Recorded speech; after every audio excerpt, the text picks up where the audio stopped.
up at night, yeah. Make all the demons quiet, yeah. We were built to thrive, yeah. I think that we've all had enough. What keeps you up at night, yeah. Make all the demons quiet, yeah. We were built to thrive, yeah. I think that we've all had enough. Yeah, I think that we've all had enough. Sick of dealing with the old plan. They know that we're calling it wrong. You got me like, oh yeah, I think that we've all had enough. Sick of dealing with the old plan. They know that we're calling it wrong. Hey, it's too late to try to go contain it. A generation fueled by creation. We live lives on a small screen nation. We control the airwaves, no negotiation. I refuse to think we need saving. Something good will come from creation. And when we think that the world is too anxious, we'll adapt, evolve, survive, and save it. What keeps you up at night, yeah. Make all the demons quiet, yeah. We were built to thrive, yeah. I think that we've all had enough. What keeps you up at night, yeah. Make all the demons quiet, yeah. We were built to thrive, yeah.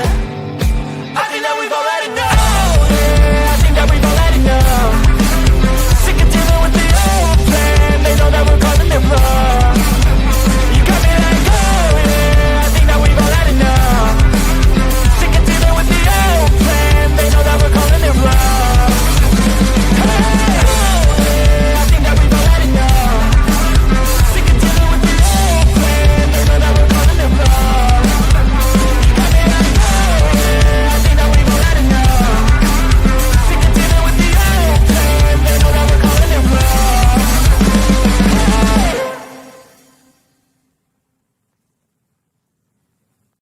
Oh, look at me. I'm retarded. I'm a globe. No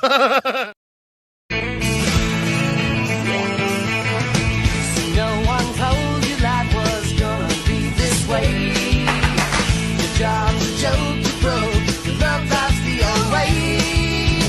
It's like you're always stuck in second gear, when it hasn't been your day, week, your month, even your year. But I'll be there for you when the rain starts to pour. I'll be there for you, like I've been there before. I'll be there for you, 'cause I'm there for you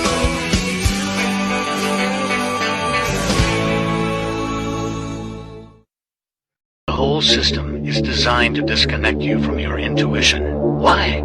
Disconnected people are easy to manipulate. Everything from sunscreen to politics to the food industry. It's all designed to disconnect and manipulate you. We are in the middle of a war right now, but it's not a traditional war. It's a war on consciousness. It's a war on freedom. This is the time to listen, not to the news. No, your intuition, your gut, your heart. Love is the greatest weapon against darkness. How do you love more? You begin by loving yourself. How do you love yourself? You listen to the messages your body is telling you. Nobody is coming to save you. Get up. Be your own hero.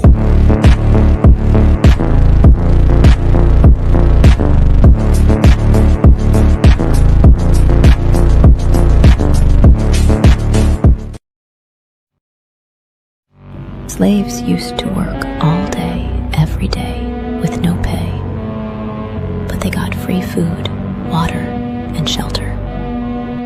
Today, we work all day, nearly every day, and we get paid.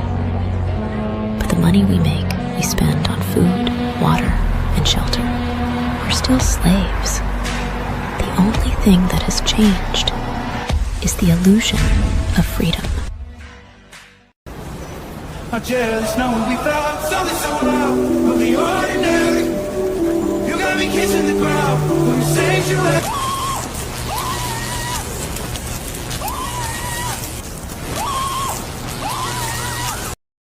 I'm scared, Dad. Do you trust me, son? Yes. Come on, son. Rule number 1, never trust anybody. Stop! Don't touch me there. This is my no-no square. Stop! Don't touch me there. This is my no-no square.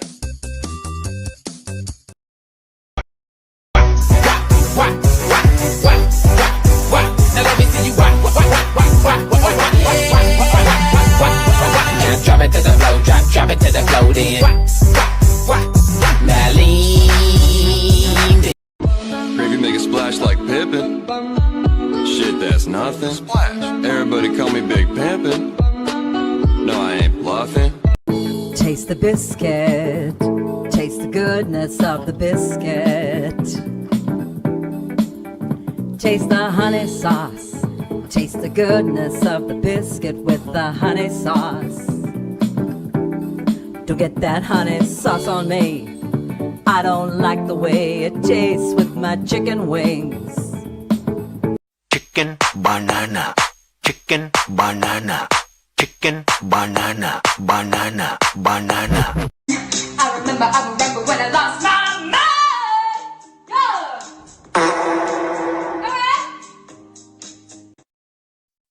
All right, good evening, ladies and gentlemen. Welcome to Sovereign Soul Unchained Mind, coming to you from my underground bunker where we have a nightclub down here and all kinds of crazy shit going on because of oh my God, the nuclear bombs. The nuclear bombs are going to, Jesus Christ. Come on, people. We all know here at this place that that's a big hoax. Look, even D-Man even knows this shit, don't you? Club Sov. Club Sov. There it is right there. Bring on the dancing girls. We had two good dancing girls right there. And, I'm not too loud, am I? No. Okay, cool. Am I? I can't. Good to see you, brother. No, you sound excellent. You got the right mic on and everything else like that. Looks like we got good resolution. We got everything going really good. Wow. So another day, another bunch of craziness. We're still winning. Oh, we're winning. We're winning so much that that Iran hit a fucking ship that tried to go through the strait, and that was. I got a video of that here. I guess it says that Iran struck a U.S. Navy warship that was attempting to pass through the Strait of Hormuz, and seen this a number of different places. As it was referred in the last show, the colon of Hormuz. The colon of Hormuz. Yeah, we gotta get up in there. We need to perform a big colonoscopy on the get that blockage out.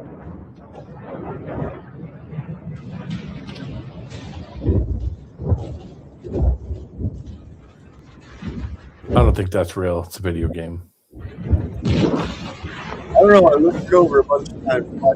Oh, I think it's hitting the ship beyond them. See that? I think it's the ship beyond them. Yeah, that one in the background. So you'll see it come in when they zoom in a little bit.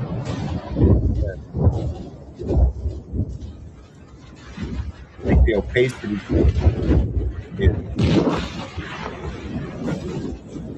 Yeah, that looks like a video game to me. Looks like War Thunder. There. That's the ship that's getting hit back here, not this one in the foreground. This here in the foreground is an escort ship. Well, I can speak as a gaming expert, so I'm semi-retired now after 37 years. But doesn't that seem to be like more of like handheld video? No, that's like a PC game. But watch, it's not smooth. Having trouble staying on the target.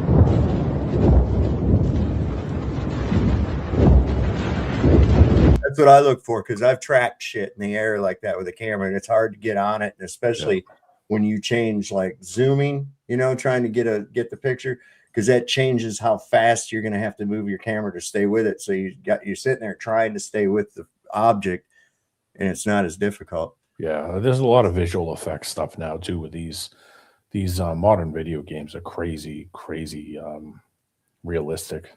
Let's not forget they said that it's CGI. That's fake AI shit. They didn't hit the fucking Ford. It's the toughest, biggest thing. Oh yeah, you mean the one that the dryer lit fire? Put it out of commission? Yeah. Holy crap! Look at here. I'm suddenly an equestrian fan. Holy crap! I just saw this. Oh yeah. Isn't that a beautiful Ford? Sure is.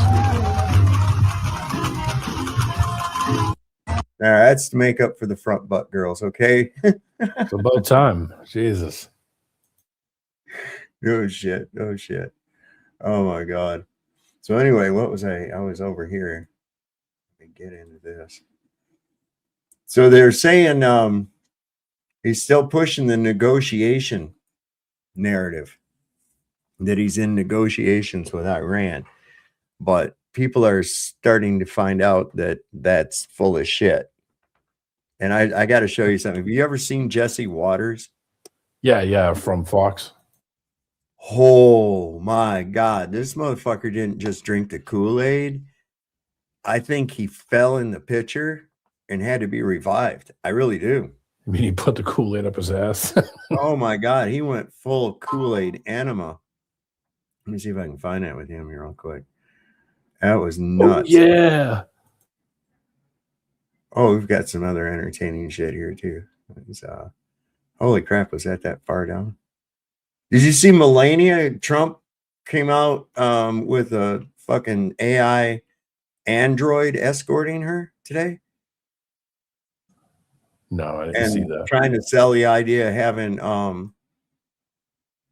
these AI teachers and shit. Yeah, check this out, man.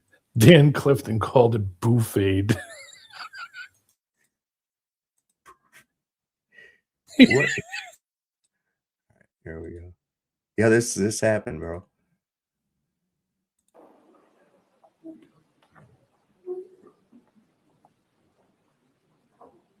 Oh, hey, there's the dude right to the bot's left. Mm-hmm.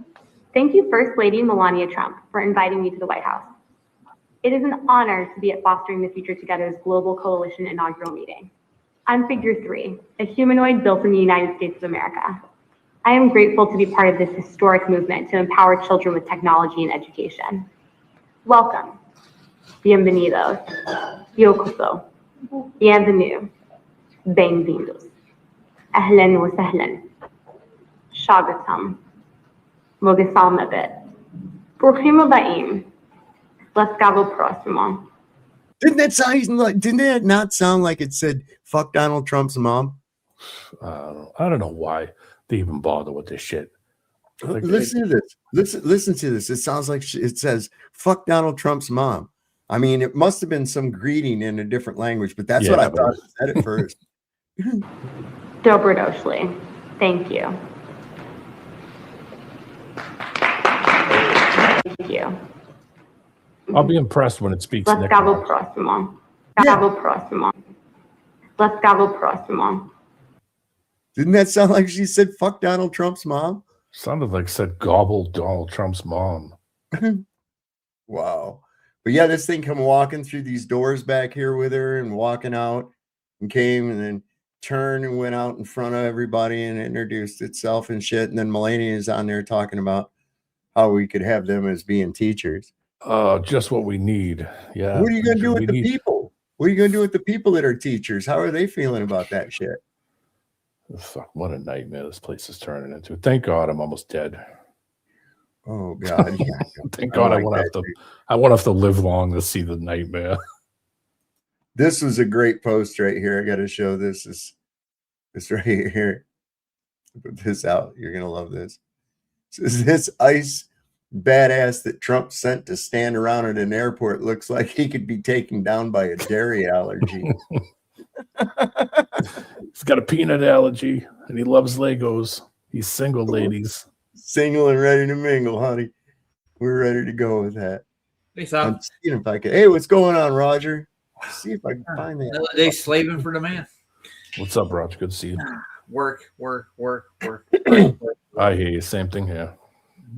So, Trump went to Graceland and now he's got he's moved on beyond shoes for his people. He's making them wear the Elvis outfits.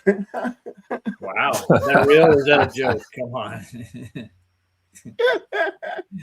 All he needs is a mask and he's Orion. Oh my God. No shit. Let me see. Was this the one? Was Trump's own senator gave him a brutal reaction? What do I have for an avatar? Let's see.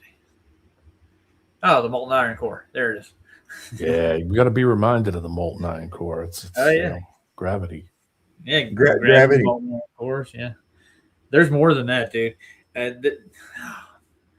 the more I dig into it, they calculate everything, assume everything, and then they make their model any way they want to, basically. Yeah, it's Fantasyland. Right? Ta-da. They might as well say that it has a diamond center. Ooh. Yeah, there you go. Oh, here's a new video, an AI video that Iran put out. This was, man, I'll tell you what, they're kicking our ass in that field. I can tell you that right now. You know, U.S. the State Department shit, Department of War, they put out like a bunch of clips from G.I. Joe and shit like that. These people are kicking ass and trolling the fuck out of Trump, man. It's not even, it's merciless. You know he's got to be hating it, man. Oh, I bet. That's sad. It is. Well, I think, you know, I think that they're trying to purvey, like, you know, it's Destro, or he's like, you know, they like everybody has to, you know, has to have a bad guy. Yeah. Well, the whole world, including his own country, is seeing him as the villain right now. You know, the thing is, though, I got an interesting thing. It's a concept on this too, is that it's about what Donald Trump actually consumes, what he's actually being shown and being told. And I got kind of a glimpse into his thinking, because he's not a smart person. I'm telling you right now. And I'll get into that here in just a second. This is pretty crazy. We've achieved our goals with Iran. I hope they'll negotiate. The war is finished. Since you're attacking us, can you give us a question? Since you're, no, Mr. President-elect, go ahead. President-elect, since you are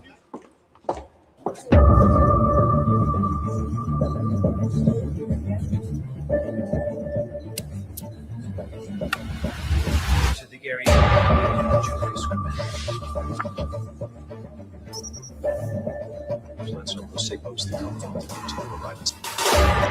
We have to strike.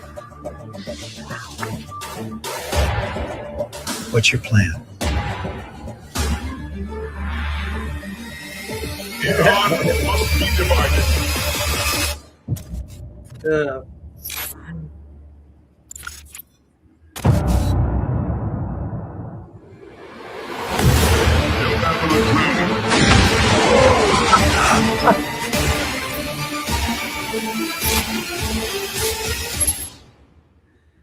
Has anybody made an announcement about him yet? Anybody? Come on. We're playing games. Yeah. Yeah. If you got to keep trying to convince people that he's alive, he's not alive. And this has nothing to do with God's promise to anybody. This is all has to do with land grab and material wealth and owning that part of the world, dude. That's I was talking about it, the Great Israel Project, over a year ago. Yeah. Yep. And everybody was saying it was a crackpot bullshit, Q's crap. Well, looks like I was right. Let me see. Is this the one, or is it one right before that? Oh, okay. Oh, I missed that cartoon character you had on the other night, man. I watched part of that. I get to see the whole thing. Who was that globetard that came in with a 3D AI character? He's been in here before a couple times. Right quick. It was just He's been in here a couple times before. He does the same shit over and over. He's over on Kick.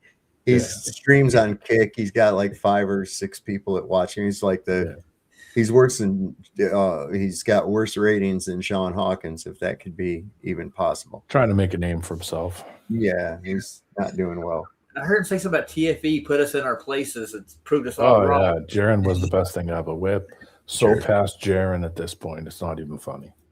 Yeah, I know, right? I can't believe people are still trying to use that. Yeah. So this is funny. This is an extract from that Michael Wolff from his book, and it's a shocking insight. It says it's a shocking insight into Trump's mind. Okay. Shocking insight. Brace yourselves. Okay. Brace yourselves. On his first night in the White House, President Trump complained that the TV in his bedroom was broken because it didn't have the Gorilla channel. Trump seemed to be under the impression that a TV channel existed that screened nothing but guerrilla-based content 24 hours a day. To appease Trump, the White House staff compiled a number of guerrilla documentaries into a makeshift guerrilla channel, broadcast into Trump's bedroom from a hastily constructed transmission tower on the South Lawn. However, Trump was unhappy with the channel they had created, moaning that it was boring because the guerrillas aren't fighting. Staff edited out all the parts of the documentary where guerrillas weren't hitting each other, and at last the president was satisfied. On some days, he'll watch the guerrilla channel for 17 hours straight, an insider told me. He kneels in front of the TV with his face about 4 inches from the screen and says encouraging things to the guerrillas, like, the way you hit that other gorilla was good. I think he thinks the gorillas can hear him. Oh, yeah, he's definitely a keeper. I'm telling you. Okay. Yeah. So with that in mind, there's this. Each day since the start of the war in Iran, U.S. military officials compile a video. See, this fucking guy doesn't read. He doesn't read. His briefings consist of people either telling him shit or showing him videos. Okay, because he can't, I don't think he can read. Each day since the start of the war in Iran, U.S. military officials compile a video update for President Donald Trump that shows video of the biggest, most successful strikes on Iranian targets over the previous 48 hours, 3 current U.S. officials and a former U.S. official said. The daily montage typically runs for about 2 minutes, sometimes longer, the official said. One described each daily video as a series of clips of stuff blowing up. That's basically it. Okay, and so he's taking that as success. See, they said the videos are also driving Trump's increasing frustration with the news coverage of the war. Trump has pointed to the success depicted in the daily videos to privately question why his administration can't better influence the public narrative, asking aides why the news media doesn't emphasize what he's seeing. One of the current U.S. officials and the former U.S. official said. So they're like feeding him shit. You know, look, we're blowing stuff up. Look how good we're doing and stuff. And he's completely out of fucking touch with the rest of it, watching the goddamn gorilla channel, you know? I mean, that's that. Whoa. He's literally a fucking child, man. Yeah, I was thinking, where are the crayons at? And did somebody Right? change at night? And all kinds of other things came to mind right away. Make sure you got your footies on. Oh, yeah. Tell the Teletubby style. You remember that one? He's Poe. What was it? Poe.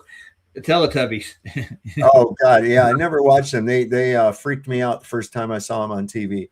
First time I saw him, I walked in, me and my friend, we were tripping on microdots, and we come in, and his little brother was watching that shit, and I saw that coming on, and they was giggling and shit, and I went, what in the fuck is that kid watching, man? It's going to fuck him up for life. Yeah. Dude. My grandkids don't watch it, man. Oh, speaking of kids and what they watch, I got to tell you an interesting thing that happened to me today. So I went down here to the store at the end of the street. There's a place called DR's Quick Stop, you know, and they sell food in there. They got ice cream, you know, it's a convenience store gas station, right? Gotcha. And as I was leaving, there's this woman, and she's got her kids with her 2 kids with her. And I held the door open for him. And I says, there you go, buddy. I said, let me get that door for you. And one of the littler kid was carrying a dinosaur. And I says, oh, boy. I says, you like dinosaurs, don't you? He says, yeah. And I says, what if I told you they never existed? I says, you know, I said, the word dinosaur never even occurred until 1840. I says, but you know what they did call them before that? And he goes, what? And I says, dragons. And he goes, what? And he says, dragons are real? And I says, yeah. I says, think about it. And then he looked at me and he goes, hey, are you that guy that has a YouTube channel? And I says, yeah. And he says, oh, I've watched your show before. And I'm thinking to myself, does your mother know that you watch that? He does now. Yeah. Holy shit. Oh, my grandson looked at me the other day. He's like, you have a YouTube channel? He's almost 6 now. So he's getting cognitive enough to know. And he's like, I showed him my channel. He's like, he's watching some YouTube content, but not like anything major. But yeah, he knows I got a channel now. He's all like happy that grandpa's a YouTuber. Like, did you guys know? You guys know who Dan Blazarian is, right? Of course, you got to. Yeah, he was. Yeah, I know who he is. He announced today on X. He said, "I'm going to run against fat fuck Randy Fine for Congress." I've heard Randy Fine's name before too, and I don't think I'll. He's that Jew from Florida. That's I know who he is now. Yeah, I know. Yeah. Here, check this out. This is.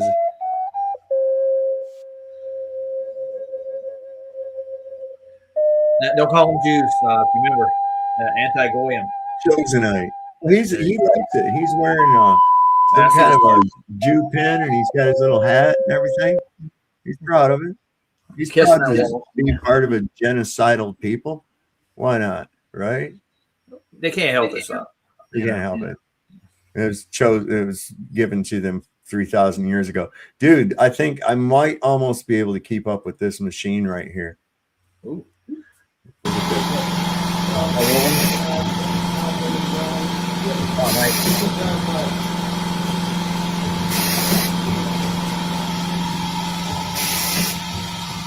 You could have one of them at a party. Holy shit! Right? Well, if you got them, just do it. Dropping doobies everywhere. That would be so. My brother awesome. on his birthday. I used to be able to roll a J with one hand. I can do that. Yeah, I can. I still can. I learned how to do it driving. That's what I did. One hand.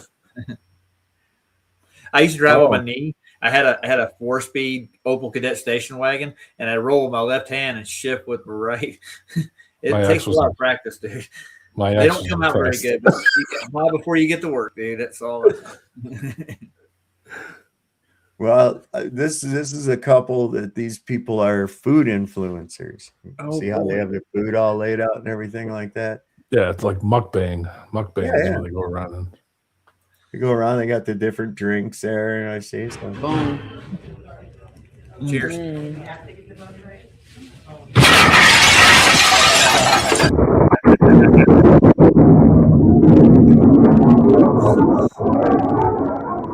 Did anything get hurt? That could have been much worse. That could have been so much worse. I mean, it looks like they're relatively unhurt from this, but I mean, if you're going to do that, don't do it by the drive-through. No.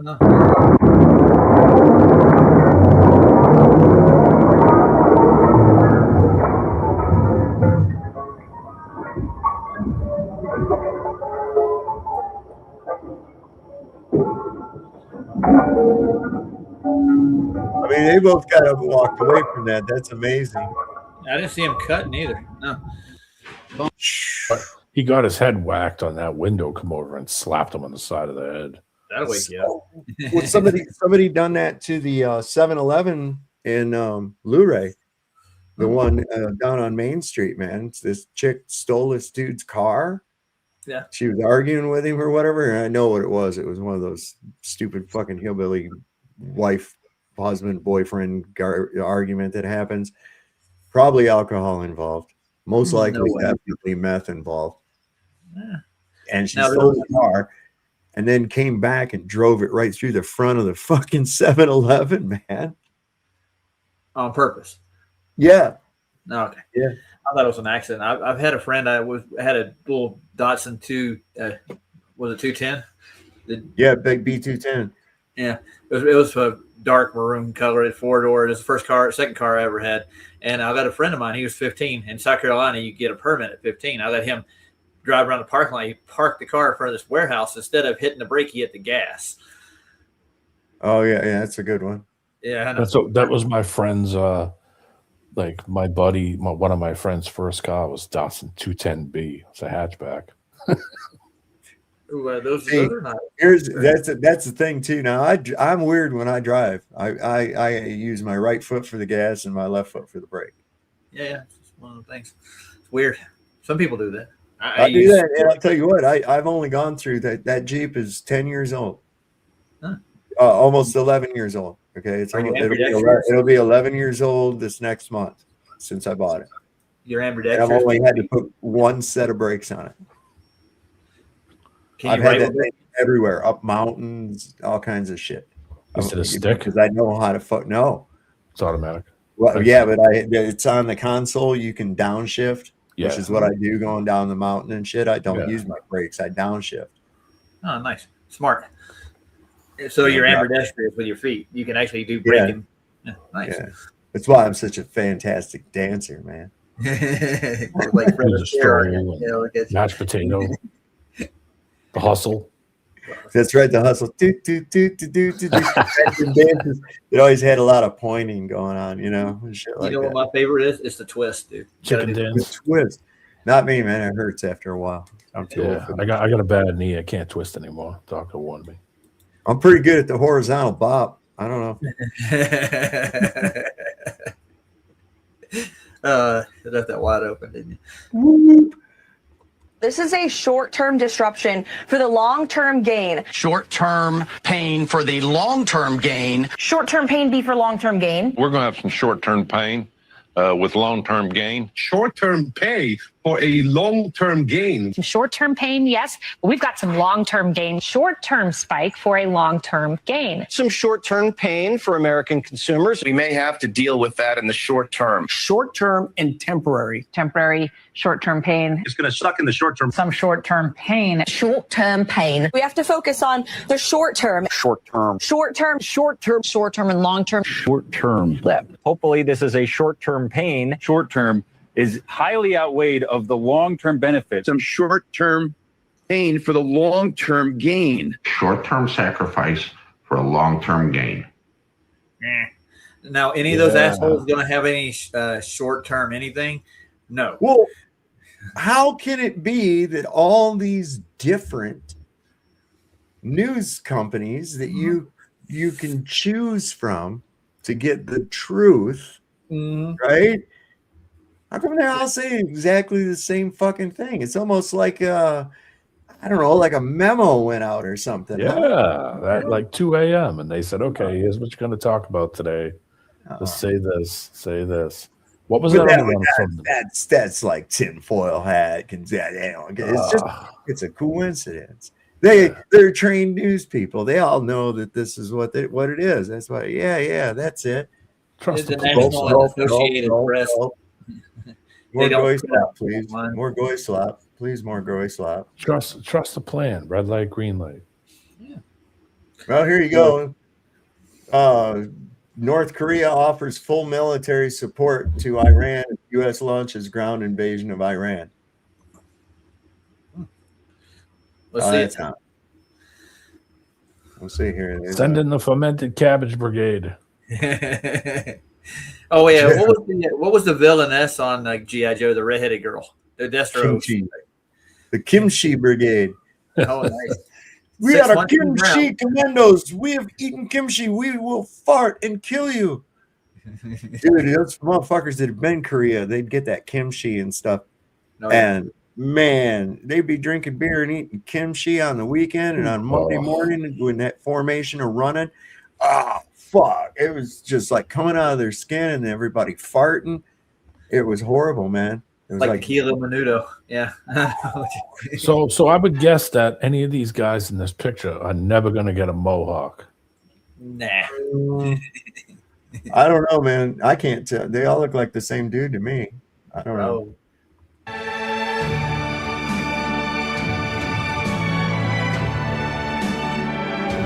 Oh, that one was bald. A couple bald-headed ones back here. Oh, see, the older ones that are bald, they don't get to have uniforms and shit.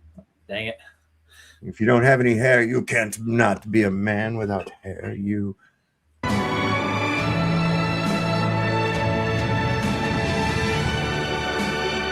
Oh, these guys got hair, right?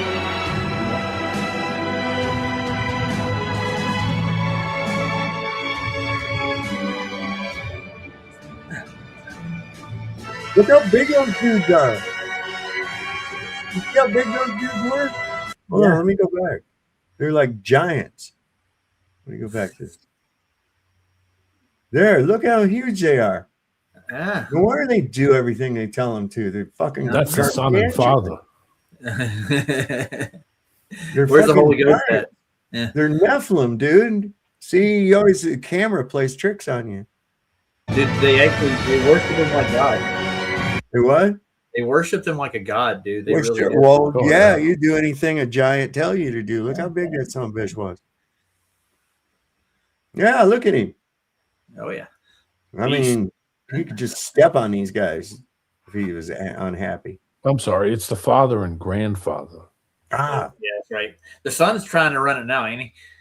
Yeah, the son's in charge now, but the grandfather was the first one. Then the military one, they always wore that like mustard-colored suit with the big glasses. Oh, Hans Bricks. Open Gundam style. Hans Blick. There he is. There he is. Just wishing he could get a pot of honey.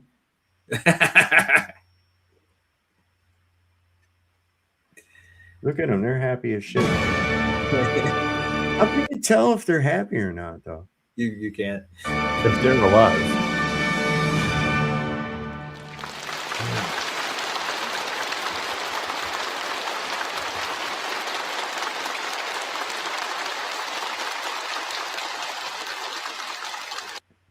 Yeah, see, like Japanese, man, it's like it's kind of a violent language, you know. I love you sounds like Hakamoto Hung Shao. What's the other angry language? German. Oh, yeah, German sounds angry. Well, not really. It's like when somebody's speaking passionately, but it's very guttural. And when you literally translate it, you know, word for word, it sounds very guttural because it doesn't have the little fillers, you know. The straight to the point. Yeah. Yeah, like, you know, I'm going upstairs comes out to be upstairs I go. Huh. Okay. You know. Heron said clap or die. Yeah, see, that's the thing. They got to do that. Well, look at us. Look at this. You know, these people will wear shoes that are 3 sizes too big for them just so that they don't have to tell that fucking Donald Trump that he was wrong in guessing their shoe size. Well, he was sending a message to the ladies. He's a grill loving baby. Big ears and shoes, ladies. Marco, did you do the sock thing I told you about? It works every time.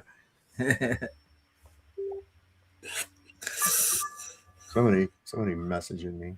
Oh, I heard it. Yeah, North Korea is offering full military support. This is going to be some big shit, I think. You know, if Donald had a Trump cabinet like that, he would be happy. If they all would clap for him every time he came in the room, if they all stood up and saluted him, he would be, oh my God. They all want to be dictators. Doesn't matter. I mean, they are anyway, but I mean, they really want to be dictators, you know, be like loved every second everywhere it goes. Oh, people throwing flowers where he walks. It's all their fantasy. Did you see this thing here? What he said? You know, brought to my attention today that we're the only country that does mail-in voting. Mail-in voting means mail-in cheating. I call it mail-in cheating. And we got to do something about it all. And it's part of Homeland Security. Okay, now keep that in mind. Now, I've come up with a solution for this, Sav. In the next election cycle, I'm going to redact my form. There you go. Florida election records show Donald, Melania, and Barron Trump all voted by mail in the Florida HD 87 special election. Holy crap. Despite the fact that Trump calls voting by mail cheating and is trying to significantly restrict voting by mail in his Save America Act. Jesus, what is with his kid? His kid looks... He's a Nephilim. He's a Nephilim. He's some kind of bizarre genetic experiment using his sperm and his daughter's egg. His head. Yeah, I mean, you trying to tell me that fucking head? Look at this. You trying to tell me that head came out of this broad? If that head came out of her, she's fucking wrecked. Okay. And why is your suit dark over here? Did he pee on her or something? What's going on? I think that's a Photoshop image. I think that's why that's like that. Maybe it's a fashion design, kind of like that guy's pants in the food thing. We had holes in his knees. Like that's some kind of cool thing. His head is unnaturally large. Yeah. Listen, I'll tell you what. If that head come out of her, she whistles when the wind blows. Now, I'm just saying. C section. That's a D section. Jesus. I'm surprised Donald can actually plant seed. That's my. This guy said, I'm starting to think that our death toll isn't still 13. gee, you think? This is Iran announces that all American bases in the region have been eliminated and that they are now looking for hidden military personnel. Like the people that went out of the area when it got bombed, you know. بسم الله الرحمن الرحیم. با توجه به اینکه همه پایگاه‌های آمریکا در منطقه از بین رفته است، فرماندهان و سربازان آمریکا فرار و در مخفیگاه‌های خارج از پایگاه‌ها پناه گرفتند و ما به دنبال آنها می‌گردیم. از مردم کشورهای منطقه می‌خواهیم محل اختفای آنها را گزارش کنند و همزمان برای امنیت خود اخراج آمریکایی‌ها را از منطقه خواستار شوند. و من نصر الا من عند الله العزیز الحکیم. بسم Whoa. Whenever I hear those guys, these bases have been eliminated, man, and there's personnel that have just like skedaddled, floated around, yeah, trying to get to somewhere so they can. Right, you got to picture this. This is like, you know, pilot shot down behind enemy lines type shit, you know. I used to watch a guy on wrestling. You remember Sergeant Slaughter? Remember when Sergeant Slaughter went bad and he joined the Iraqis and he was. Yeah. Saddam Hussein was sending him boots in the mail and stuff. And he had a guy with him called General Adnan. And that's exactly what that guy sounds like.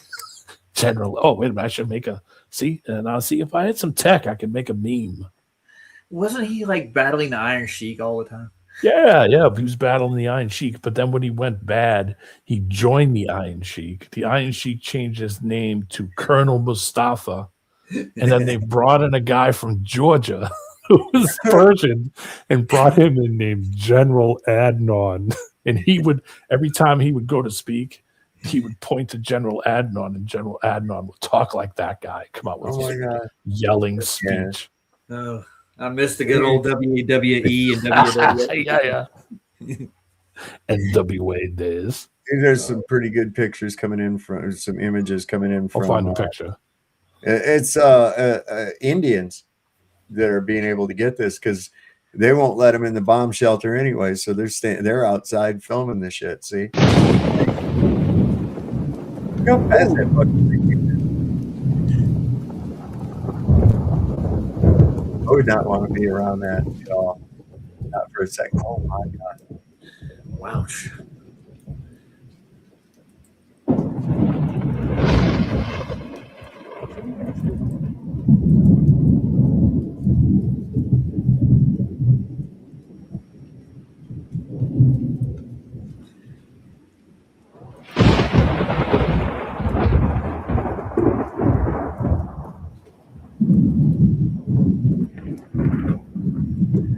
Yeah. Bug side buster. Hold on.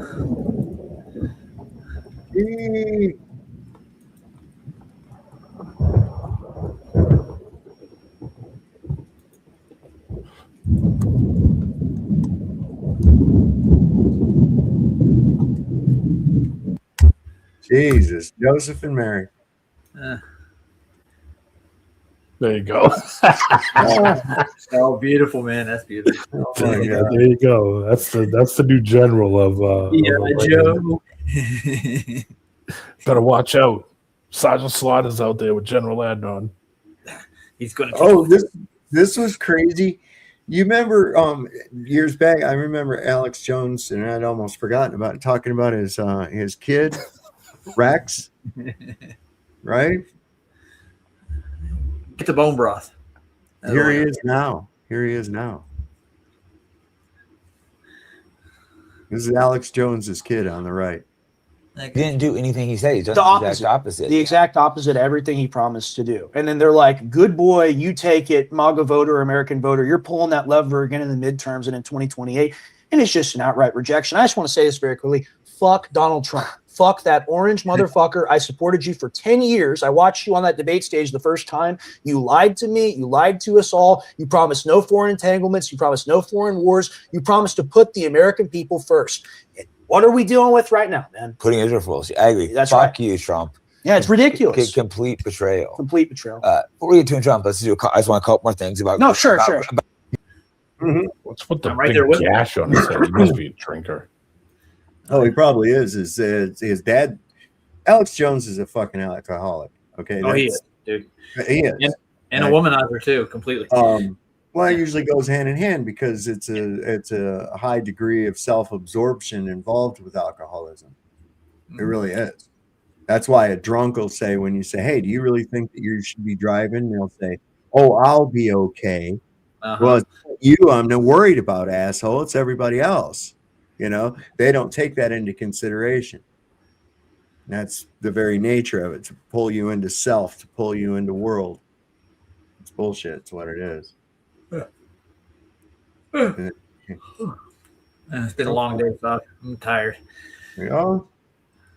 We've been busy as hell. It's like gearing up for Easter week, and everybody's out from college, and they're out just driving all over buying stuff, and we just been slammed all week. Oh shit. Oh yeah. Did you see where they made an award, another award for Trump too? They gave it to another him. one? Republicans did for, I forget what it was, being the most swellest guy or some shit. I don't know what it was. I got it in this feed, but this was at that same event. And Well, I got an award for him right quick. The Howdy Doody Award. It isn't worth a dime. He just doesn't sound very confident. Listen to this. Like we're doing in the Middle East with Iran. And they are negotiating, by the way, and they want to make a deal so badly, but they're afraid to say it because they figure they'll be killed by their own people. They're also afraid they'll be killed by us. There's never been a head of a country that wanted that job less than being the head of Iran. Oh, God. I don't want it. Well, listen to some of the things they say. We hear them very clearly. They say, I don't want it. We'd like to make you the next supreme leader. No, thank you. I don't want it. Everything he said there was just a fabrication of his mind. Mm-hmm. Oh, yeah. Everything. I heard all those major applause coming in. Yeah, that's about it. Oh, God. It's insane. You had to turn the applause light on for him. Oh, no intention of negotiating for now, says Iranian minister, as U.S. insists war goals almost met. I wonder if he watches the bombings like, oh, you really hit him hard with that bomb. It's really up like right close to the screen like the gorillas. Right. He's just showing him videos and shit. Oh, my God. There she goes. I love the avatar now. We're in Iraq. Where's Saddam? Somebody Trying to keep this muted until that dog shuts up, quits barking. Or not. Oh man, here they are. It's official. They're putting them on planes and shit. They're sending. So if the war is over, we've eliminated all their capacity to do everything, and they don't have any air defense. Oh yeah, that's right. We lost another jet today. Yeah. What the fuck are we sending a whole bunch of soldiers over there for then? I thought everything was good, right? Pentagon is expected to send thousands of soldiers to the Middle East from the U.S. Army's elite 82nd Airborne Division stationed at Fort Bragg, North Carolina.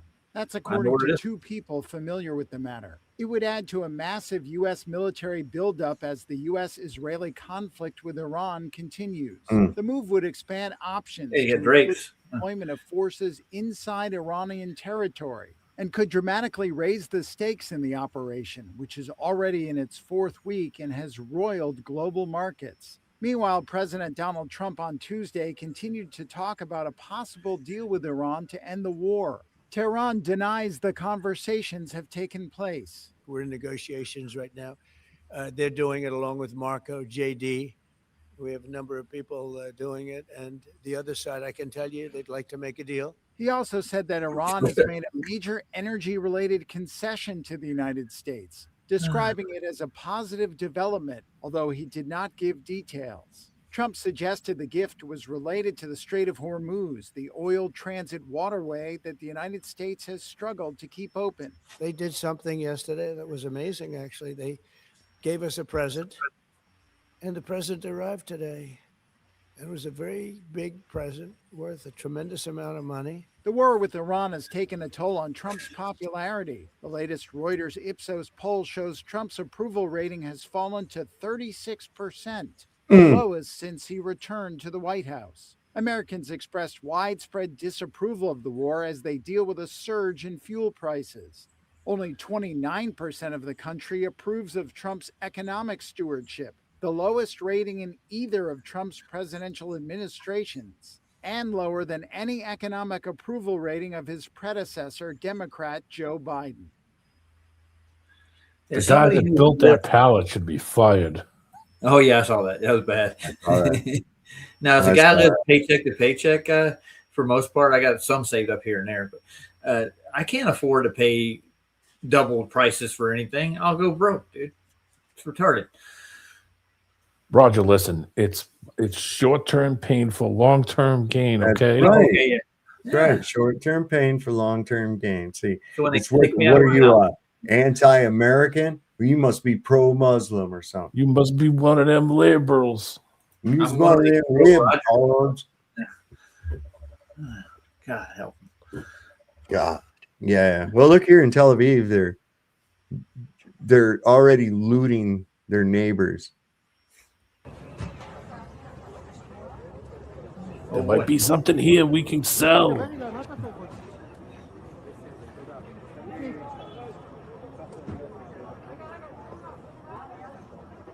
They get up the Epstein files out of the cabinets. Yeah. Go quicker, Jaime. We have 4 more floors to go. There you go. Hit it again. Boom. Double tap. Double tap that fucking thing. I'm not mad about making money or anything. I mean, but they live to make money. Oh yeah, here it is. It's an America First Award. He got an America First Award. Yeah, you're gonna like this. Listen, they know. All you have to do is stroke his ego, keep him placated, show him guerrilla videos, fighting and shit, and he's good, you know. He's like a little kid, you know. Here's your tablet, Billy. So I wasn't going to tell you, but me and Roger put some money together, and we found an old bowling trophy, and we decided we're going to create the SOV Award. We're going to give it to a special person every year. Oh no! Oh no! Give it to Mike. It goes with a free pendant too. Yeah, and you get a week. You get a week of appreciation, a SOV appreciation week. Dude, that's awesome. I'll showcase you on the channel. You'll be there. Oh my god! Well, no. So we want to bring out the President of the United States in just a moment and thank him for his unwavering commitment to the American people. And because of that, it is our honor on behalf of all House Republicans, all of you here, and all patriots across the country, present the very first America First Award to the 45th and the 47th President of the United States, Donald J. Trump. Mr. President, come on out.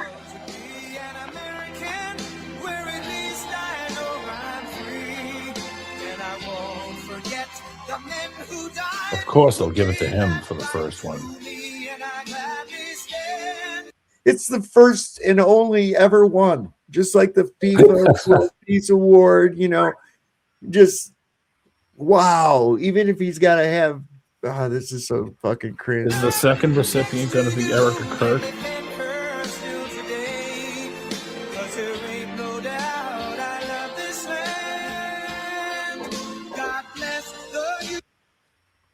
Nobody knows awards like me. I've got every award ever made. When is he gonna fucking resume room temperature, for God's sake? Come on. He can't last much longer. Please. Please. That'll be a fucking great, because look, man, it's just this guy is gonna get a lot of fucking people killed. And I don't know what he's got over these people around him or whatever, or who's really running this agenda. Well, yeah, I do. It's Jared Kushner. What the fuck? Come on, let's just say it. Yep. Oh, do you see? They're bringing Dare back. Dare to be stupid or yeah, drugs? Remember the Dare program? Well, I forget what the acronym stands for. What is it? It was something about narking out your parents for drugs and shit. But I learned it from watching you. Okay. Yeah. Well, now they've kind of brought it to a new tempo. It's a free sample program. Police are reviving the DARE program with a bold twist, letting kids sample drugs under supervision. At Roosevelt Elementary, officers measured out tiny tasters of marijuana, cocaine, heroin, and more. It kind of tastes like burnt sugar, but it makes my tongue numb. I like it. The cocaine one was super fast. My brain feels like it's doing jumping jacks. The sweet smells like my uncle's garage, but in a good way. Police. Whoa. Yeah, Smells like my uncle's garage. Oh, Lord. Of course, that's not real. They're not really doing that. Yeah. It was made with AI. I've been saving this one for all you guys. Eldon, I've been saving this for you. Fuzzy. Oh, nice. Fuzzy, this one's for you too. And D-Man, you guys are going to love this.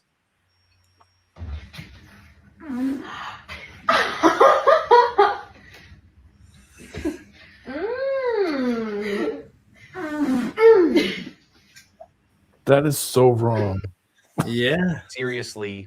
What the fuck is that? Somebody actually videotaped themselves I know. partying into a jar of juice and passing it for and the other person drinking. What is up going on? It's like, what is that, a adaptation of Two Girls in a Cup? Or I don't know. Some people got weird. I don't know what the hell these kids are into these days. Got some I weird think we shit need to going revamp on. the I told you entire about the kid social from work left a phone in my car once, right? Hmm? He left a phone in the car. So I drive off and I think nothing, and I hear some noises. I'm like, what the hell is that? And the phone fell down in between the seat. And I'm like, hold on. So I pull over. I hear the phone going off. I go to grab it. The friggin' ring screen is like a naked, what was the blue people movie? Avatar. Avatar. He had a blue chick who was naked on his call screen. What the fuck? And I'm thinking, I gotta work with this guy. This is gonna change things. No shit. Yeah. Wow. So if you're gonna have something like that, get regular naked girls, man. Like, no, that's not good enough. It's got to be blue and from a movie. Mhm. Like, oh my god. So I don't know if you guys remember this. I do. This was crazy. 1987, a man forced news reporter to tell the world that the CIA is cloning people. He came in during a live broadcast with a pistol and forced. Watch, this is crazy. Mail order. Pardon me? What is this? Let me see what it says. All right.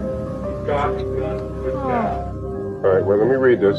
Folks, we have someone on the set who's standing here and would like me to read this copy which was just handed to me. You want to tell me your name or not? What is it? And Gary, where are you from? At that point, the control room was ordered to go to black, kill the studio mics, and put up a standby slide. But Horowitz continued to read, and the gunman kept the gun in his back. Because he was a son of a former IBM executive, that CIA agents were cloning people, and that aliens and synthetic beings had infiltrated the U.S. government. See, there wasn't no internet. He couldn't go out and make a video for everybody to see, so he hijacked the fucking local news. What? I was warned in 1981 by someone with connections at the CIA to stay off the computers, that they didn't trust people on computers. His dad held senior position at IBM, likely involved in tech development, corporate strategy, or government contracting. He may have had access to advanced project, classified programs, or sensitive tech partnerships. Calls from my parents, which led me to believe that something terrible was going on. I was then forced into a mental hospital in Tallahassee, where I learned that my brother-in-law had been driven insane in the same manner that someone was trying to do to me. Statement went on to complain of mistreatment in CIA-run mental hospitals and demanded release of secret Air Force files concerning UFOs. Police, who by then had entered the facilities, made plans to deal with the situation. But when the statement had been read, the gunman placed the gun on the desk and anchorman John Beard grabbed it. He meant nobody no harm. Yeah. Stolen statement read in part: the man who has appeared on KNBC for the last 3 years is not my biological father. He is a clone, a double created by the Central Intelligence Agency and alien forces. The CIA has replaced and tried to destroy my family and those of my friends. Listen, there's just too much fucking smoke around this replacing people with clone shit over the years and in these same types of fucking circles and shit. What did we see? Kanye West or whatever happened, or Jamie Foxx, right? Went in the hospital. Dave Chappelle. He came back out and he's white or something. You know, it's like not even the same guy. You know, this is what I'm saying. Where there's smoke, there's some kind of fire going on, because we've been hearing about this is 87. We're now, but that's 40 years ago. 40 years ago, and this guy's trying to. There was no internet. There was no internet, right? So how's he supposed to get the word out? He's like, finally, I'm going to get this out on the air. But man,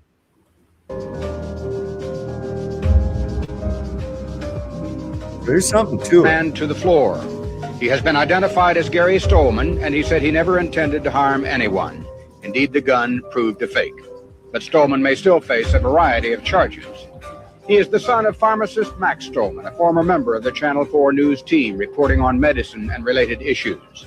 Okay, so that's the guy that he said is a clone. That's not really his dad. Okay. Max Stolman said, I do have a sick son. He has been hospitalized a number of times. I am thankful he wasn't killed. An IBM executive refers to a high-ranking leader or decision maker at the company IBM, a major American tech company known for building early mainframe computers, creating business software, AI systems like Watson, and cloud infrastructure, being one of the world's oldest and most influential tech firms. That's true. International Business Machines. In the 1950s through the 70s, IBM provided mainframe systems to U.S. agencies, including the CIA, NSA, and DoD. These machines were used for mass data processing, cryptography, surveillance, mapping, and signal intelligence.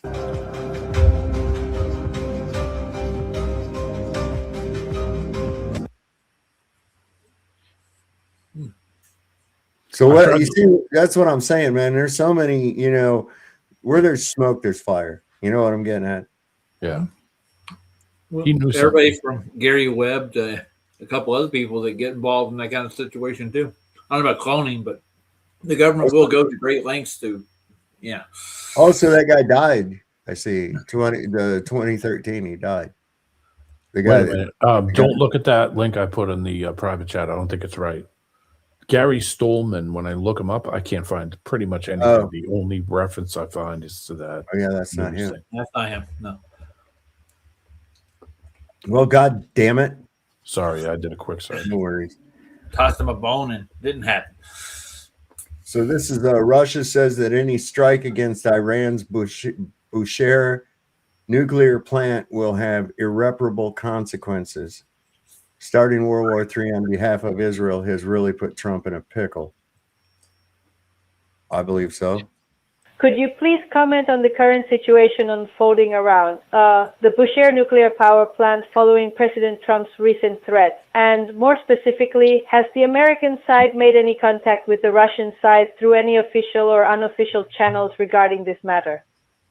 To clear up any doubts, so to speak, does the Bushehr include in this list potential targets? Like Bushehr is it's a nuclear facility that's under the control of the United Nations, under the control of the IAEA. Russia is engaged in a constant dialogue with the IAEA. You are aware that the head of Rosatom, Likachev, has already on multiple occasions made truly very alarming statements in connection with those strikes that have already been carried out. And of course, this represents a very serious threat to security if this tendency continues. Of course, appropriate signals are also being conveyed to the American side. We consider the launching of strikes the launching of strikes against nuclear facilities, potentially extremely dangerous and fraught with possibly even irreparable consequences. Therefore, the Russian side, taking a highly responsible stance on this issue, has repeatedly voiced its concerns. Let's bring them in the mix. Why not? I found the second link. The second link is the one about Gary Stolman. If you scroll down onto the picture, it tells you exactly what happened to him. Well, what the story is. I got a question though. When is Israel going to put their warheads up for inspection or let us inspect their warheads? Oh, never. They never have. They want people to follow rules, but they don't have to follow rules because they're the Chosenites. I don't even understand how fucking Instagram works, man. Me neither. I haven't got a clue. I'll have to play with that. I have it, I guess, but you just like, open the link and then X out the box that opens up, and you can scroll where the text is, and it's got a all it does is make go to post. It has a little story written on the side. Quit shouting at me, man. I don't know. I'll have to check it out. It's fucking weird. You look angry, sir. What's wrong with you? Who me? No, D-Man. Oh, D-Man. It looks like did you ever see, you remember the old Red Dawn? Yeah. The first one? You remember the El Salvadorian dude that he had Patrick Swayze dead to rights right there at the end. And he put his rifle down and he motioned on to him, let him go, because he used to be a partisan himself. And he was struggling with that, in that movie. I thought that was interesting. That was a really low rate movie, to be honest with me. I'll tell you, it was pretty good. I like it. I like the movie. I like the plot, but they didn't spend a lot on the special effects. Well, you don't. That's the thing. See, we don't really need a lot of special effects. Yeah. Well, now we do. A good movie is done. I can tell you one that's a great movie that the special effects are, as far as the oil fire and shit like that is concerned. But have you ever seen White Heat with Jimmy Cagney? Oh yeah, that's a great fucking movie. Top of the world, ma. He didn't go down. He went down shooting. That motherfucker did, boy. I'll tell you, it was a great movie. Animal. You want me to give it a little read? What's that? It says our bill was set at $25,000. If he was convicted, he could have faced up to 3 years in prison. Oh, $10,000 fine. So yeah, like even if you like rob a bank, even if it's a fake gun, you're still going to get armed robbery. He said he was found to be mentally incompetent to stand trial. He was committed to a state mental hospital for treatment rather than being sent to prison. David Horowitz, while shaken by the experience, was physically unharmed. I don't know what that. Oh, the TV news guy. anchor. Following the incident, he became an advocate for banning realistic-looking toy guns, a campaign that saw success with bans being implemented in Los Angeles and others. So he's kind of like Jaron or those other guys, Yeah. They were like, "Oh, you did something wrong? Well, here, just talk about the globe."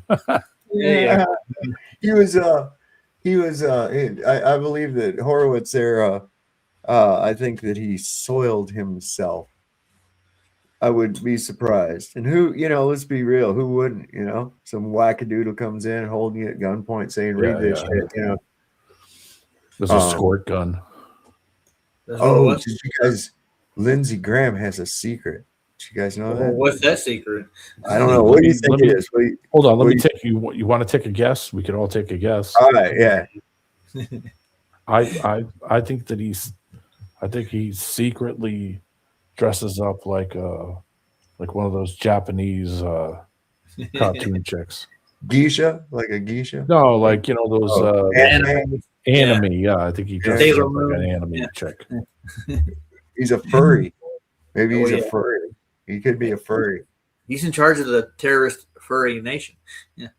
But it's still that's not secret, D man. Everybody knows that he dresses up in anime. Roger, how about you? What's your guess? He probably does wear extra large panties and high heels on the weekends, and he probably enjoys a mink and a fur. All right. Maybe a fox once in a while. Let's see what it is. Because I don't know. Everybody knows pretty much everything about him. We've all heard the rumors about Lindsey Graham, the whispers that circulate around Washington, D.C. and South Carolina, that he is a secret, a part of him that he wants to keep hidden. And then after all these years, he just comes out and says it. The Iranian regime is on its knees. We're going to blow the hell out of these people. Lindsey Graham is deeply and passionately in love with war. We're marching through the world. Iran is going down. Meanwhile, back in South Carolina, our infrastructure, our roads and bridges are crumbling. Our rural hospitals are closing. Our schools are underfunded and everything costs a fortune. And while South Carolina's kids fall further behind, Lindsey Graham says this. I go back to South Carolina. I'm asking them to send their sons and daughters over to the Mideast. And I don't know if you're a history buff, but Lindsey has always been this way. I believe that Saddam Hussein is giving aid and comfort, training and assistance to Al-Qaeda murderers, that he has weapons of mass destruction. He is lying when he says he doesn't. I'm Dr. Annie Andrews. I'll show up for you. I'll fight for you. And if you send me to the U.S. Senate, I'll focus on issues that actually affect us here in South Carolina. Go back to South Carolina. I'm asking them to send their sons and daughters over to the Mideast. Make Iran great. Not send our kids to fight endless forever wars overseas. Learn more at DrAnnieAndrews.com. Well, she already doomed herself by saying she's a doctor. Yeah. So, Here's the thing about that, though. Their message, see, they're killing themselves with this pro-hawk war bullshit. See, those fucking people aren't here. Those people are not. There's nobody cheering this on except you guys. They're like it's the sound of one hand clapping, And they're like outside of those people. And I wish I could find that Jesse Waters. So I prefer jazz hands. Jazz hands. Jazz hands. Oh, it says that after Melania Trump unveiled the world's first AI-powered robot at the inaugural Fostering the Future Summit this morning at the White House, neither the First Lady or the robot have been seen since. So now, does the robot have attachments? I was just going to say it. That's just what I was thinking. Perfect. The AI robot can't smell you smoking a joint in class. I can tell you that. Oh, it's like mental telepathy. Oh my God. Yeah, that's beautiful. And then, yes, it does have attachments. So the UN Israel's ambassador to the UN blared a siren to play victim, exactly like ones used during attacks in Israel. It's like the audacity of these people with they're at the UN crying just right after we've had shit going condemning Israel for their inhumane treatment in Gaza, right? They're just no self-awareness. Madam President, let me share with you the reality we are facing on the ground in Israel today. When Hezbollah launches one of their rockets, and it happens almost every day, this is what Israelis hear.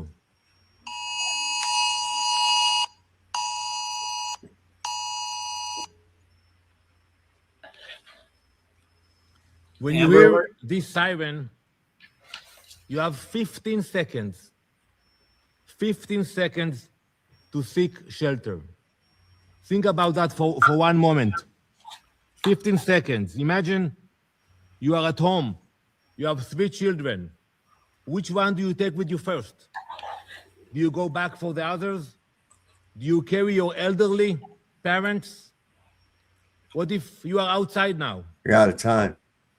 15 seconds. You're dead. That's it. Yeah. You don't have to worry about that. He's not at home. Yeah.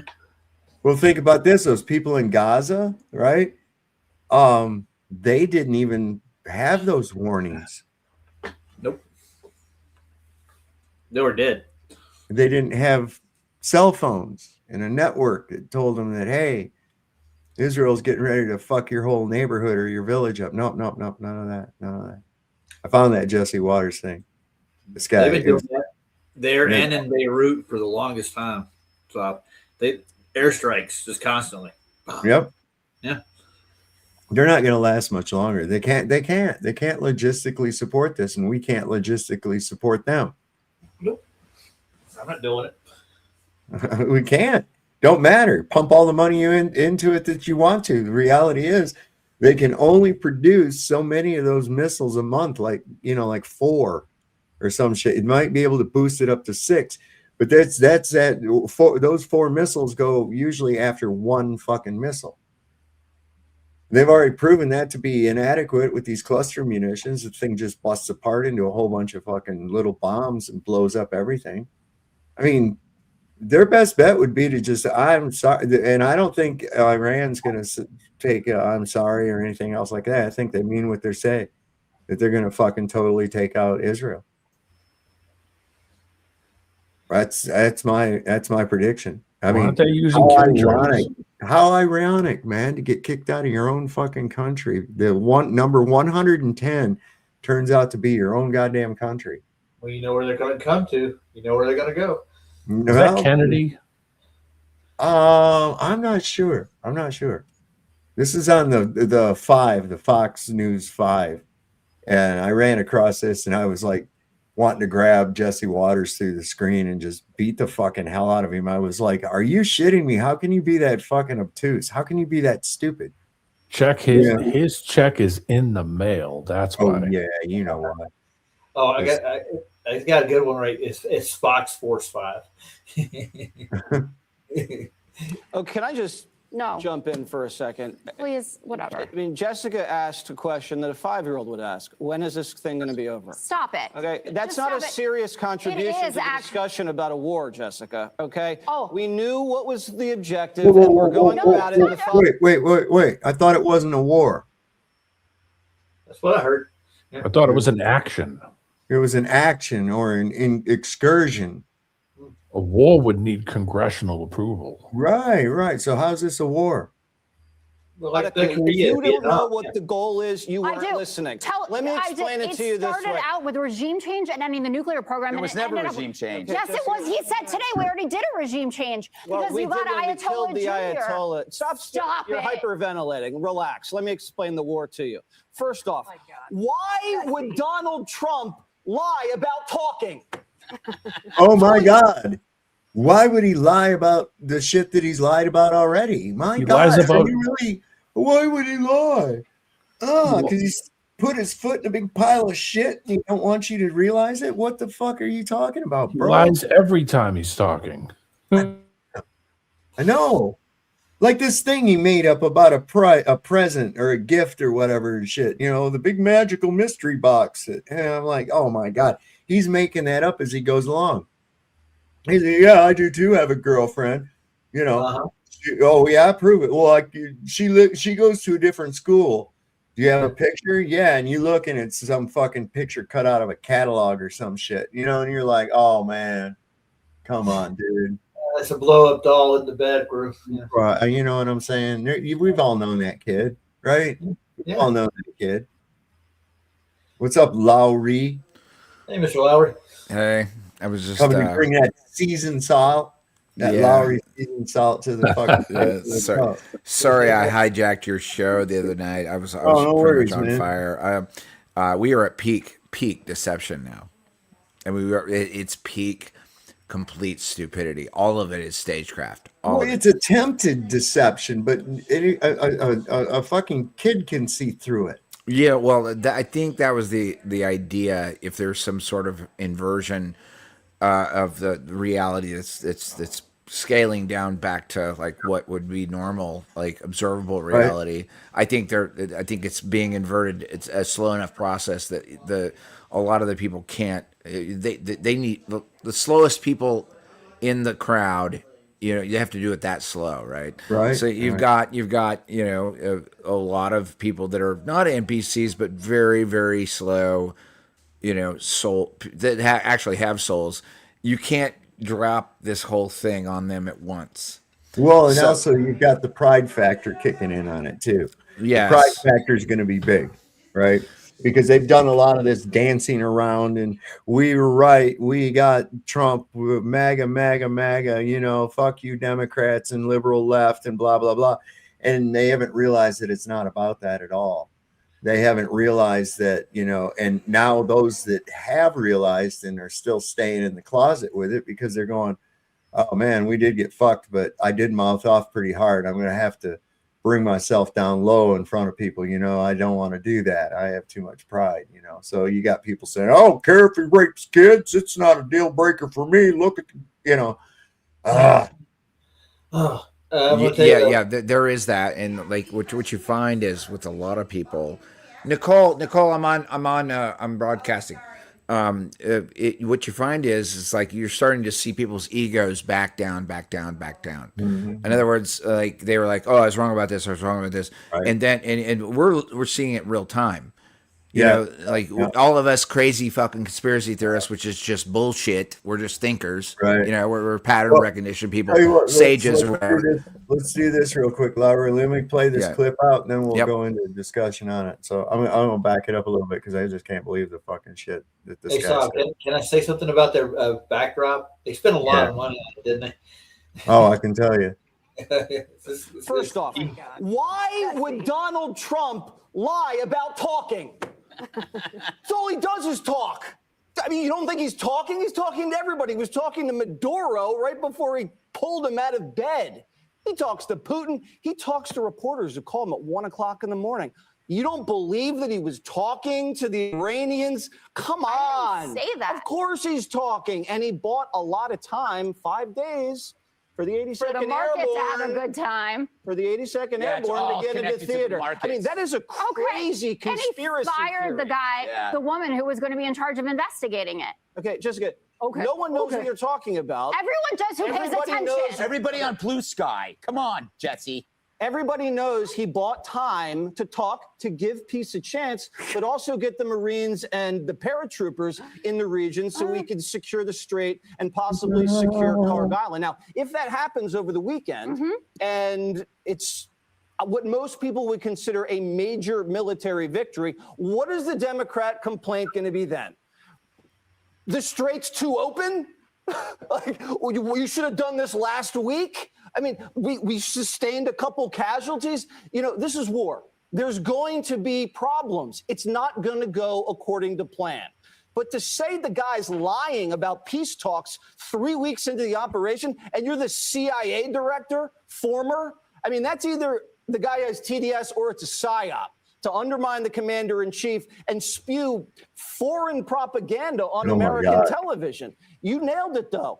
The Israelis and the Saudis, the whole region, Europe, the Australians, the Japanese, they're all coming together to make sure we don't have to deal with these people anymore, to keep the strait open. No, and they're now you have not. China begging the Iranians to surrender before Friday because they can see what's coming. I'm not saying you have to agree with everything Trump's doing as the commander-in-chief. I get it. You don't have to agree with the way we went to war, but once you're in it, you got to be in it to win it. And you have to understand do you see what's happening there's a here? huge payoff if we're victorious. The strait was open. We're the ones that caused it to be closed. and now we're trying to undo the what we Iranians did. have been bombarding the strait for 40 years. It's actually put a $5 to $15 premium on every barrel of oil that goes out of there. Once you take them out of the equation, oil's going to go down. Everybody knows it. Okay, so the guy is like, where is he getting all this information about all these countries of the world are coming together to help the United States? No, they're not. Hold on. They sent, so far, the only fucking people on board with this is Djibouti. Okay, Djibouti, for fuck's sake. Their biggest ship looks like the SS Minnow. Well, did you catch what that whole thing was? It was just, it was theater for narrative. It was theater for narrative. It's already over. This whole shit show has already completed. It's so stupid when you watch it. Wait, hold on. I don't think so, bro. They just I think it is. Airborne. They just dispatched the 82nd Airborne. They got not the war. not the war. Do you see what he just did? That was just a stage show for a further narrative to and do the little. Yeah. It was the complete opposite of what is actually going on, is what that was. It was complete and fucking obvious gaslighting. Yeah. Yeah, that's what I was talking about. It was like, that's what that is. That's propaganda. His chosenite masters have given him a script to go by, and he wants his paycheck. What's the modern parlance on this now? Is it L-lites or is it parasites? I call them chosenites. Chosenites. Okay, so what you gotta understand is like what we just watched was a stage show. Mm-hmm. Okay, so they're doing this thing to make everybody mad, whatever. There's some rockets going on somewhere way the fuck over there that we don't live even close to. Yeah. Mm-hmm. And so now we're all talking about it over here because like we're contractually, like if you pay your taxes, you're contractually negotiating in their world. Yeah. And this is this is a maritime sort of conversation. And people are like, why do I care about it? Why do I give a fuck? I'm over here and there's no missiles landing over here. Well, you kind of are, obligated to it if you're paying them money. Let's roll it down the road just a little bit, okay? Sure.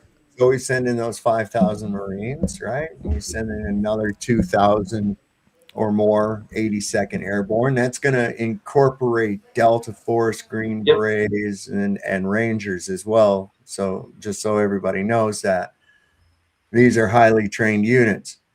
So he's going to dump them into this meat grinder, okay? And so when they get slaughtered, where do you think they're going to replenish those people from? Now, let's keep in mind, they just upped the age for enlistment to 42. Yeah. You can be 42 years old, which also means that they'll be able to draft you up to that age too if they need to. Can I present something to the panel that I think is really important?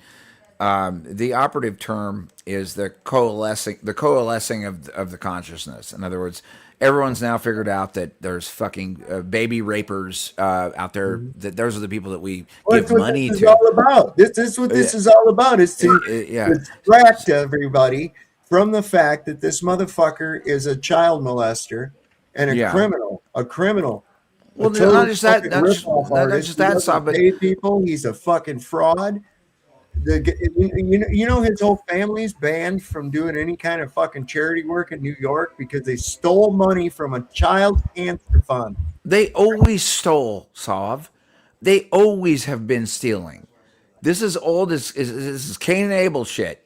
They are exactly what they are, and they've always behaved that way for fucking thousands of years. It's demonstrable. So, but here's the thing. It's like here's the thing.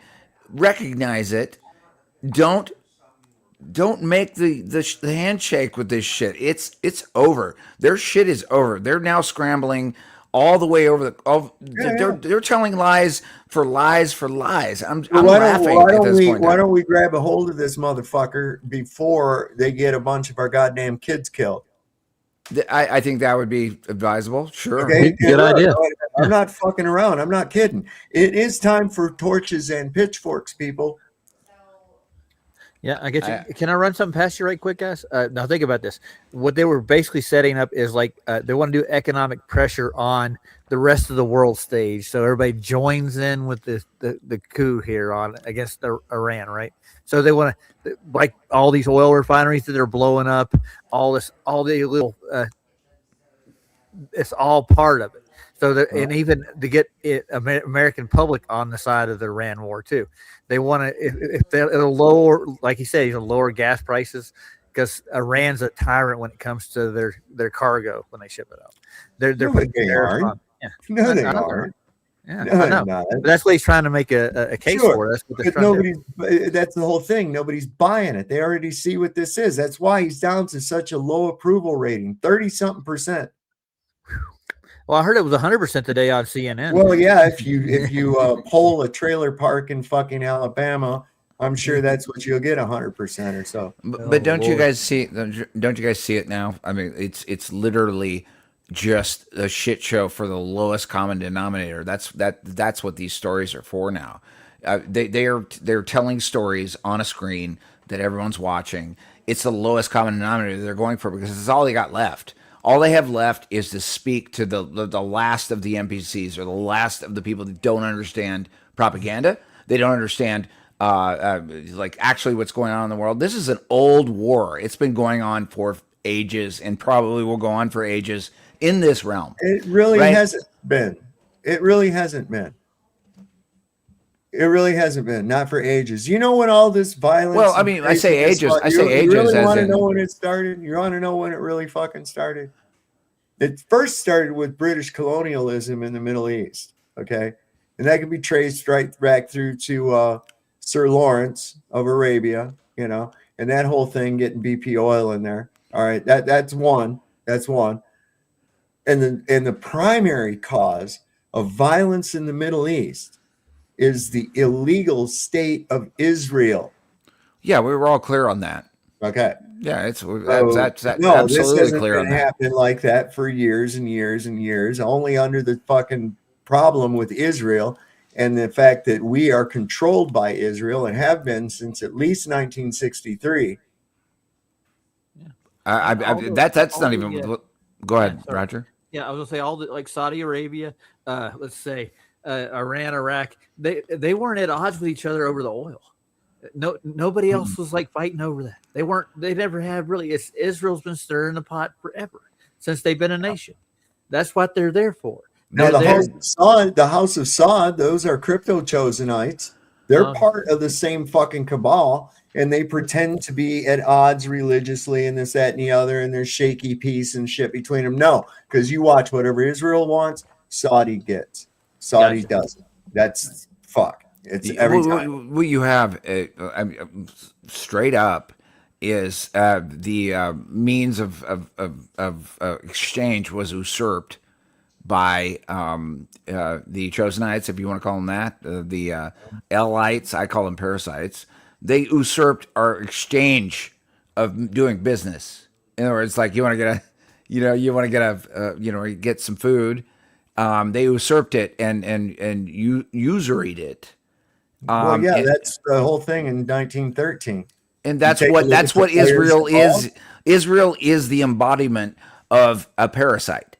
Right. Well, all right. That's what it is. It's what? I'm talking about something that is real, and I think it's important to talk about. Well, right now, that parasite is getting a big fucking dose of ivermectin. It is getting one. It's about time. Okay, it is getting one. The reality of it is that despite the gaslighting that we're getting through, like what we just saw, that gaslighting. Despite that, what's going to happen is truth of the matter is going to be evident, despite what Big Brother says. Okay, i.e., the coffin's coming home already. Who is buying the story that a dryer lint fire put out the USS? Nobody is. Ford. Nobody is. Nobody. Okay. Nobody is believing any of that shit. So whatever they're spinning, it's still, oh my God. It's still you can't at the end of the day, like the stranglehold on the entire economy is usury. Sorry, go ahead. Go ahead, do it. Yeah, usury.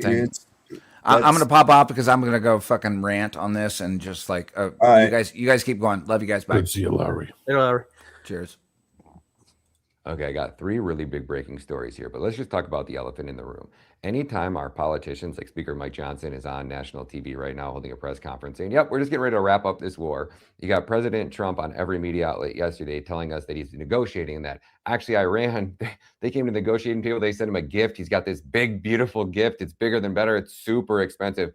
That's how bad Iran wants to negotiate. When you know all of that is just made up. Like, we don't know if Trump actually believes this and somebody's feeding him bad information, or if he's really in on it all with everybody around him and he knows exactly how bad this is going to be. But he's going to send our troops into the slaughterhouse anyways, because reports just came out from this journalist saying that it's not just the 82nd Airborne, it's the Navy SEALs, it's Delta Force, it's all of our key and our most elite killers are all getting ready to go in a ground invasion into Iran and secure the strait. Now, let me show you this military that just claimed, that's going to be the next clip, the military that claimed that they're going to be joining that our boys, and they're going to be helped securing this strait. When you see what this military looks like, you're going to think, oh fuck, they're going to get mowed down and wiped out. Check out this journalist first. Similarly, and if there's some very good open source intelligence sites that we've seen a flow of the special operations commands, kind of lead elements, Army's Delta Force, SEAL Team 6, the Task Force 160, that's U.S. Special Operations Aviation, 75th Ranger Regiment. They also have been going to the Middle East on C-17s, multiple flights over the last 48 hours. So we're seeing the deployment of what are ground forces. And so I think that's something that, one should take note of, in particular, because in the past, when Trump has done this, whether it's the Venezuela operation with Maduro or the initial kickoff in Iran, when he moves military assets, he actually uses them. And in particular, we also have to remember that the Marine Expeditionary Unit, the one coming from the Pacific, that will be on station by Friday. In the area too. So that's another contingent of Marines. So there are ground forces flowing to the region. No, I've never even heard of this country. It's like Jabukistan or something like that. Djibouti. Their air forces are in the strait right now, and they claim that they're going to be allied with America and Israel. And just look at the gun and the weapon on this Coast Guard ship next to this reporter. It doesn't look like it's the latest and greatest technology, or these boys are anything equipped to handle the drones, the hypersonics, the ballistic missiles that Iran is going to inevitably make rain down on them if they think about even stepping foot on Iranian soil. Check this one out. Let me know what you think. We are currently positioned deep within the territorial waters of Djibouti, which directly overlook the strategic Bab al-Mandab Strait. This crucial and vital maritime passage is presently experiencing a period of cautious calm and heightened anticipation following. The Ansar Allah Group has officially announced that its hand is firmly on the trigger and that it remains fully prepared to intervene at any given moment. This is the specific region where numerous cargo vessels and oil tankers are presently situated, having made the decision to remain within this very locale until a state of calm and stability is fully re-established across the Middle East. Of course, the Tayata and Atanya parties threats have compelled the forces responsible for securing maritime navigation within the strait to elevate their alert. Sit right back and you'll hear it. Look like the fucking SS Minnow, for crying out loud. Levels to the absolute maximum in order to effectively deal with any potential threats. The Djiboutian Coast Guard, on board one of whose patrol boats we are currently, its officials have informed Al Jazeera that they have significantly intensified their security patrols and maritime reconnaissance missions and have raised their operational readiness level to effectively respond to and manage a wide range of different potential scenarios. The security situation in this particular region is currently quite stable.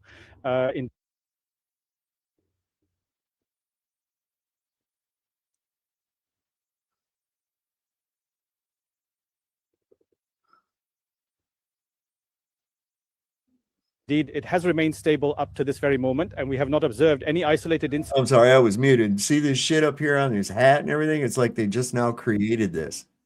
It's like they just created this uniform for him. And it's like, yeah, they just commissioned me as the captain of the Navy. I was a fishing boat, but now we're just what the fuck, Djibouti. Or any direct threats whatsoever to maritime navigation. But we continue to follow field developments with utmost attention, given the escalating situation in the Middle East, as the course of events in the next phase remains unclear. And I just don't get where Trump or these retards think that, like, they've taken out every military base in the Middle East. We couldn't even defend and secure our own military bases. They're devastating Israel. They're going to be driving Israel out of Lebanon. We got now Iraq that has decided, yep, we're going to join the war. We got Kim Jong-un, who's going out and just held a press conference and said he loves every country that hates Israel. We have all of our allies that are probably taking a big second look and going, yeah, maybe no matter what bribes, blackmail, or kickbacks we're about to get from the United States government, it's probably not worth getting hung in the public square by all of our citizens if we keep supporting the United States.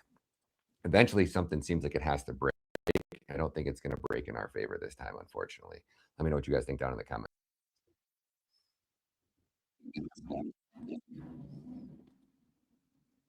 What? Oh, now look at somebody's got to this fucking guy too, Senator John Kennedy. Listen to this fucking character. Here's why we went into Iran. we had no choice. The president didn't start a war. He was trying to stop a war. Here's Somebody want to maybe tell me how that works? Jeff, you got any idea how that works? That he didn't start a war. What's up, guys? Yeah, I'm just worried about my microphone quality. Is there a lot of background noise?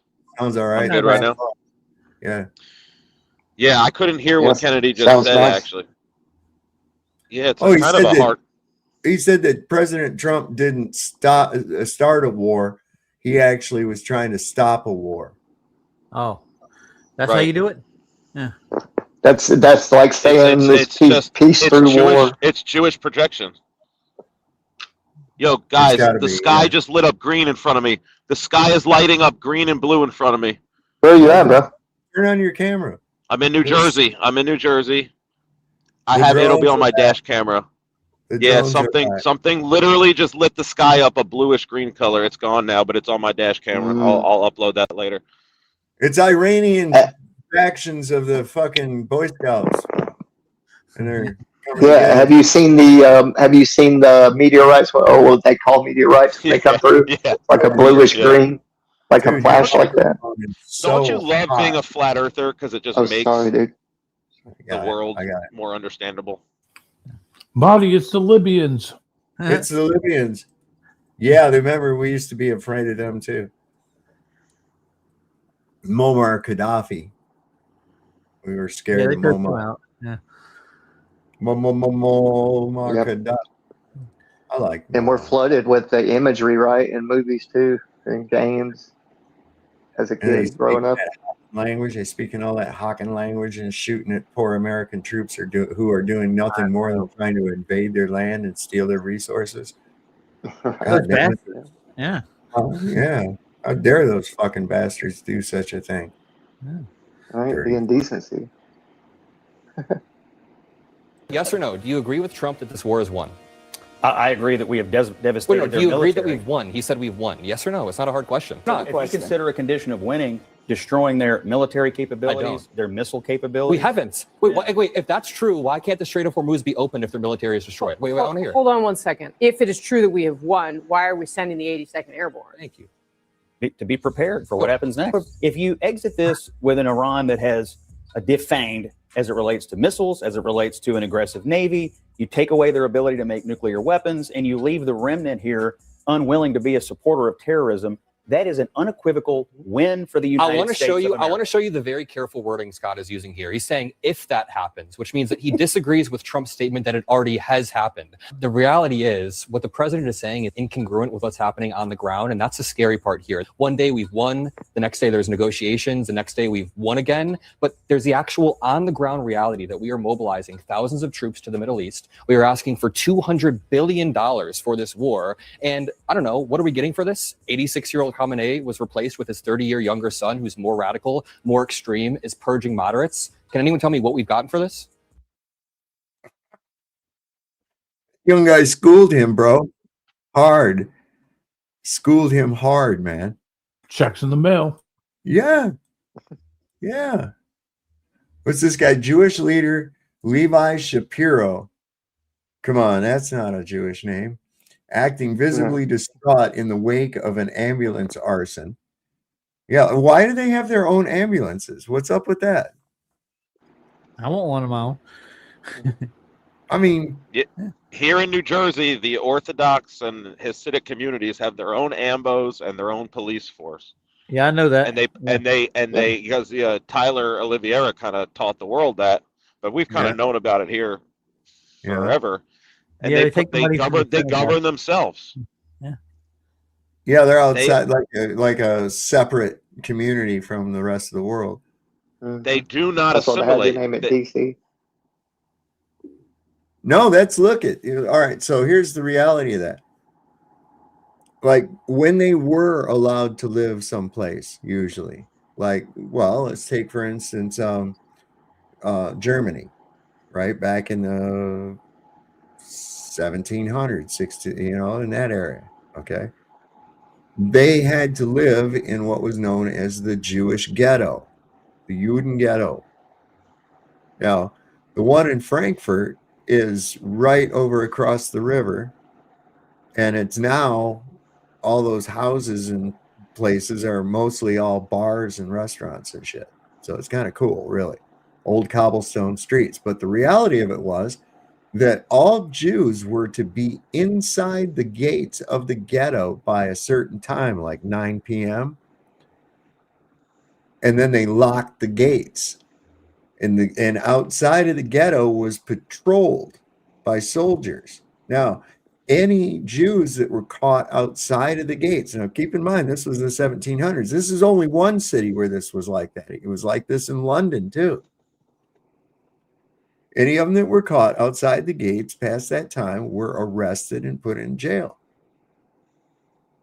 Now, why would that be? It was because that cut down so much on the poisonings, thefts, kidnappings, robberies, rapes. It just dropped when they started doing that.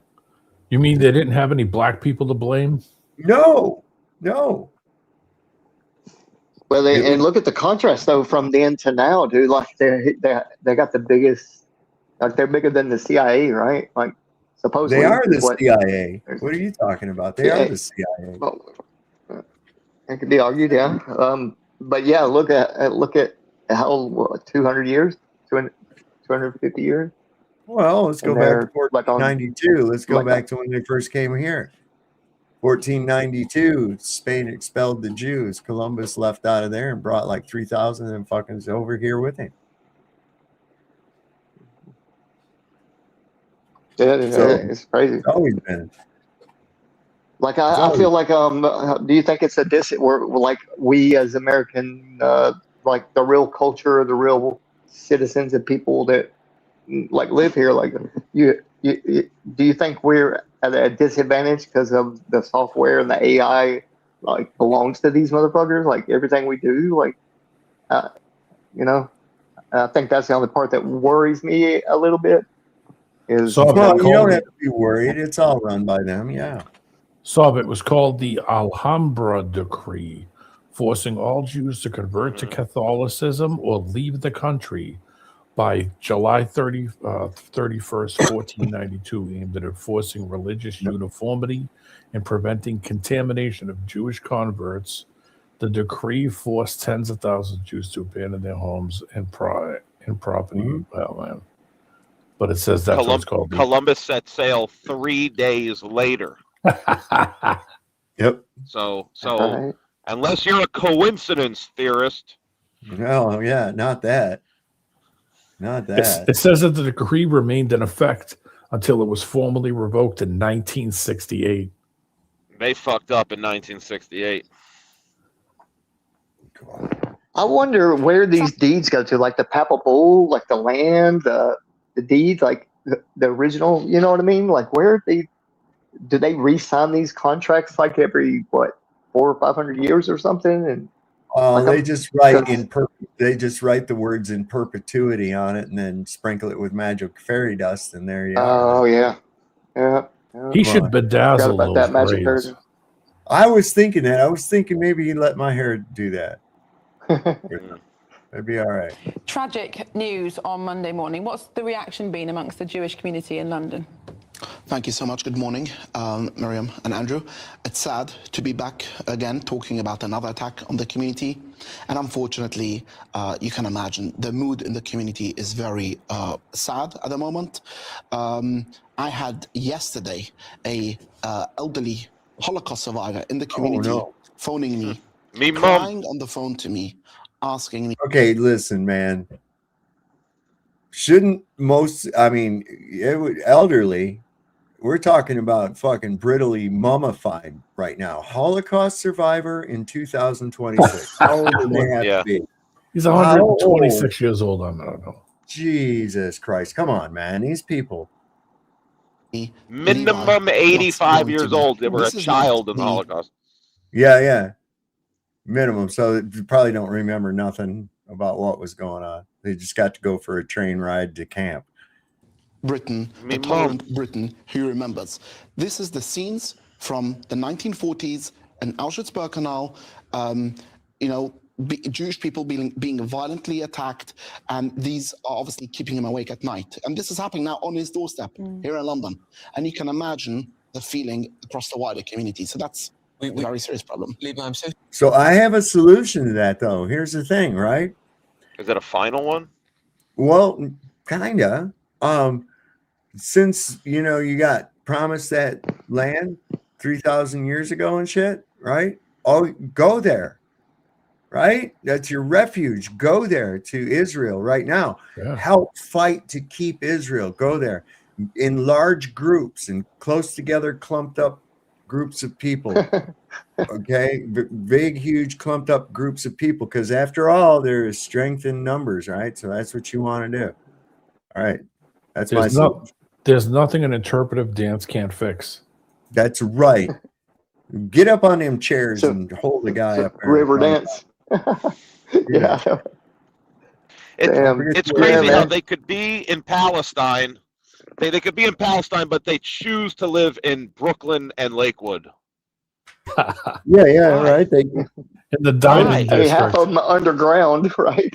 I'm saying, hey man, go and get that fucking go and get that promised land. I'm sure there's a lot of vacancies now from what I heard. Sorry to hear that. When you think what that man lived through, to think that he's now having sleepless nights in what was supposed to be a great country, a bastion of freedom. But we talked to Stuart Polak here. You will know Stuart Polak. He's from the Conservative Friends of Israel, and he said he feels scared. And we know that lots of Jewish people are thinking of leaving Britain, moving to Israel or somewhere else. How do you feel personally? Oh, I'm all for it. I'm concerned. I mean, Yes, many Kaylin, people how do you are having feel? a discussion about, do we have a future in Britain? Can we bring up our children in modern Britain, in a country which is supposed to be a tolerant a country, a society for everyone? But unfortunately, that's not that is not the way people see it at the moment. Well, here's the problem too, right? And the biggest cause of anti-Semitism, as he calls it, is Jewish behavior. Mm-hmm. Okay, that's all. I've said that 5 times tonight. That's the reality of it. I mean, come on. It's their annoying. actions and behaviors. Yes, 100%. You don't assimilate. You're standoffish. You have visible repugnance to anyone who isn't part of your little curly hair wearing tribe. You're not very nice. You're not honest. Yeah, I'm sorry. You're the Ferengi. You're like the Ferengi. Nobody wants you around, man. All you have to do is just change that behavior. But it's, I think, deeply rooted in They cannot change. I think genetically passed along paranoid schizophrenia. I do. That's what I've been using the word inherently. They have like their victim mentality and their need to project. Yeah. I was going to say that too. Yeah. It's paranoid schizophrenia. Everybody's out to get them. Everything that happens is because they're a Jew. They're also arrogant as hell. Like the lack of self-awareness, and all this is coming up from the comments I'm seeing on some of my more recent videos from angry Chosenites. Some of that shit, I saw the guy out there in the rubble of Tel Aviv talking about how this was a war crime, how using cluster munitions is a war crime, even though Iran nor Israel have signed on that treaty. But now it's a war crime as Israel drops white phosphorus on the civilian population of Lebanon. What? That's what I'm saying. That's no self-awareness whatsoever. Wait a second. Zero. You do this dumb shit, but if somebody does it to you, you go screaming that you're the victim. What's good for the goose is good for the gander. That's that kind of like you were mentioning projection, like they put it on their kids subconsciously. What they talk, like what they raise their kids around is they're just prepping the next generation. Yeah, sure, they go by just like them. They go by the example that's set. Absolutely, 100%. So we need to stop that example. First off, stop this fucking idea that you're a superior people. You're not. Look at you. You're not chosen for what? To eat a fucking bagel? Look at you. You're an ugly fucking human being. They always accuse their enemies of the exact thing that they themselves are guilty of. For example, they'll say, "Oh, the Germans said they were a superior race." Well, you say you're the chosen people. What's the difference, right? Or you'll say the Nazis were masters of propaganda. Wait a minute. You're the ones who own the news and the music and Hollywood and all the magazines. You're the masters of propaganda. They'll say Hamas dug tunnels, yet you're digging tunnels not just in Palestine, right? Freaking Brooklyn. Yeah, tunneling everywhere and shit. I mean, it's just like this. It's just a mass projection, is what goes on. Yeah, non-stop projection, and they're not aware they're doing it. They really aren't. They are. That's what I'm noticing. Because they themselves are the. Yeah, go ahead. Well, they're knowing. I really don't think they're aware of the level of projection. Because they have no self-awareness, well, and it is inherent. It's knowing. It's almost like I said, the Ferengi. You know, they took pride. Ferengi culture takes pride in being shady and materialistic for sure. Yeah, materialistic. You can screw somebody out of more money, even a family member. It's looked at as a badge of honor, you know. And this is how they are, you know.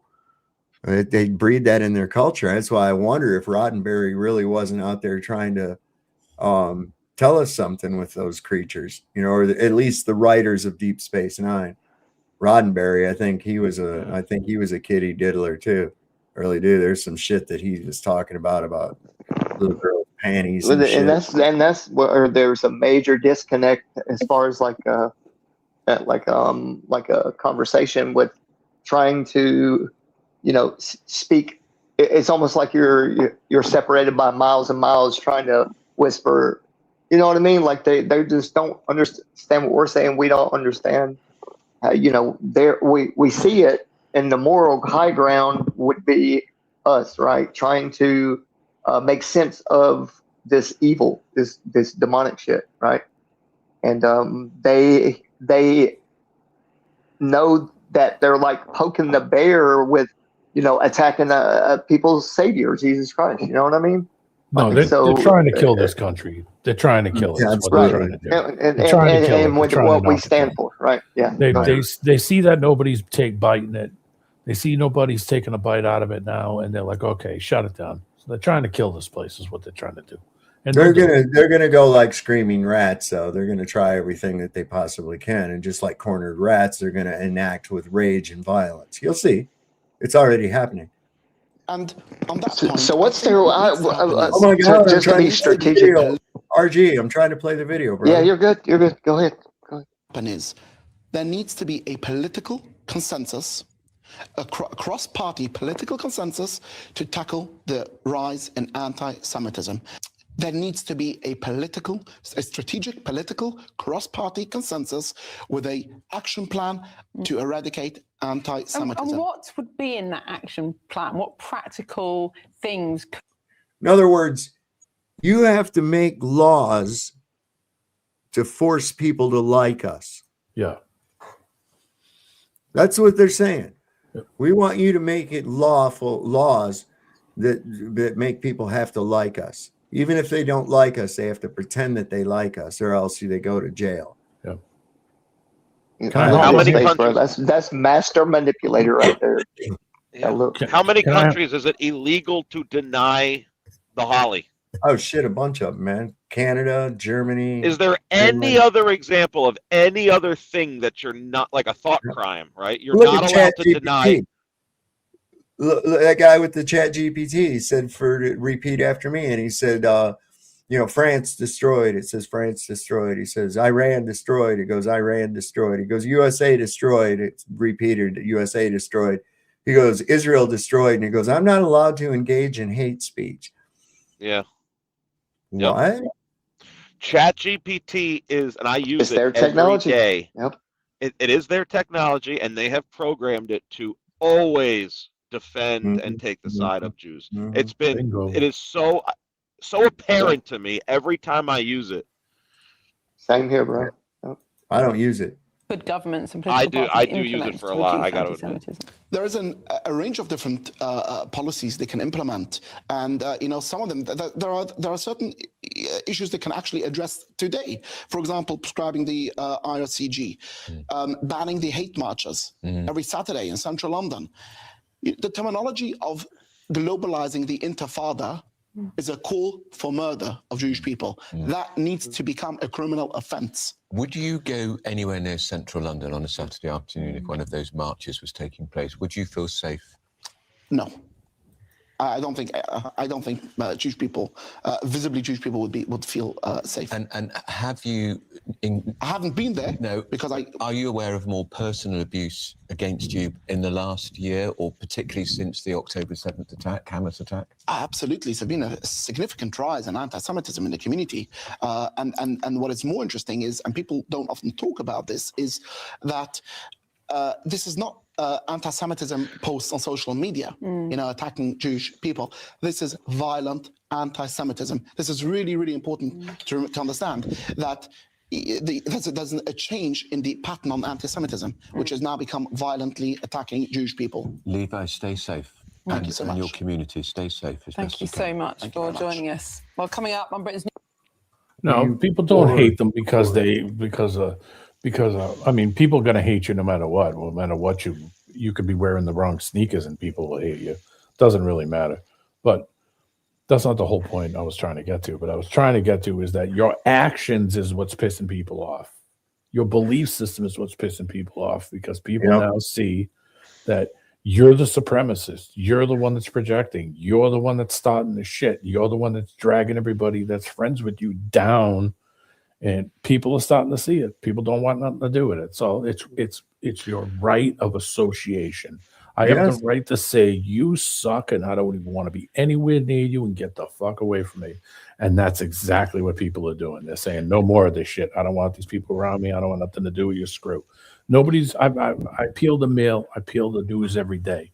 Okay. I'm not seeing anywhere that anybody's fucking going and killing any, doing any violence against any of those people. Now, it's they're finding out that I got a video that on here that's it's called 30 Minutes of False Flag Anti-Semitism, and it's all these fucking Jews getting caught spray painting swastikas on their car, and then and trying to claim somebody did the vandalism and they're scared for their life and the anti-Semitism has to stop and shit.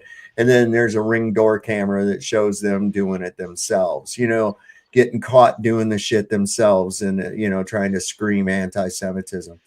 It's disgusting. It's almost like I actually started compiling a list.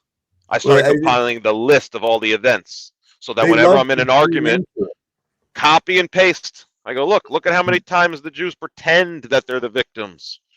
Mm-hmm. Well, it's just exacerbation of this paranoid schizophrenia that they seem to suffer from anyway. Stop doing shit that makes people want to fucking punch you. That's a pretty good way to not get punched. It's getting worse. What I see in the comment sections is that even NPCs and people who are not awake, they're starting to turn on the Jews. It's or the Chosenites. We're getting real close to 110. Yeah. Real close. It's already at 110. Yeah, Israel, 111 then. I think Israel's going to be 110, which is so ironic. So ironic. Yeah. Cash, did you see that the one today that put the comment in that Mayo one that you put up that the guy was saying, "Don't you watch TV? The Iraqis did 9/11." Yeah. Oh my God. See, the Jews or the Chosenites, right? These people who comment on my videos, they have no objectivity whatsoever. The Chosenite can never be in the wrong in their eyes. There's no scenario where any Chosenite has ever done anything wrong or illegal or evil, nothing. So they're not objective. They're so brainwashed by their culture, their parents, their communities, and Their belief. And they're so tribal. Nobody is as tribal as these people. So they are incapable of being objective about anything. And then they think that they'll debunk what you're saying. They'll think that they make arguments against, but really all they just do is deny what you said and then call you an anti-Semite, and they never actually make an argument. Nope. Forget about being logical, like sound and valid. No, they don't even attempt to make an argument, but they think they do. Like they have no self-awareness. Well, they were born and raised in the belief that they have this magical power, and that's the problem. They think they are superior, and it's like, well, you look around there, curl wearer, dude. You guys are like genetic rejects. Stop. This was a really good one. Iran put out. It's a shorty, but this was pretty good. We've achieved our goals with Iran. I hope they'll negotiate. The war is finished. Since you're attacking us, can you give us a question? Since you're, no, Mr. President-elect. Go ahead. President-elect, since you are our new...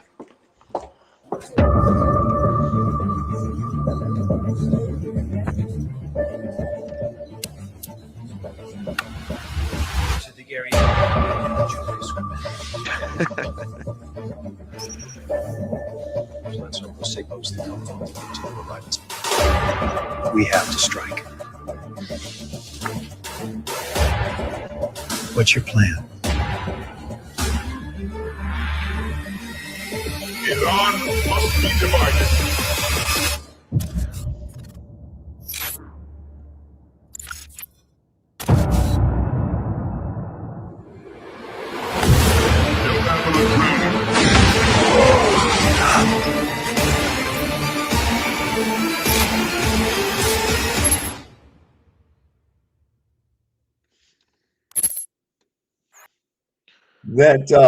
That unexpected blowing up of Netanyahu was kind of, when I saw that, I went, whoa, what the fuck, bro?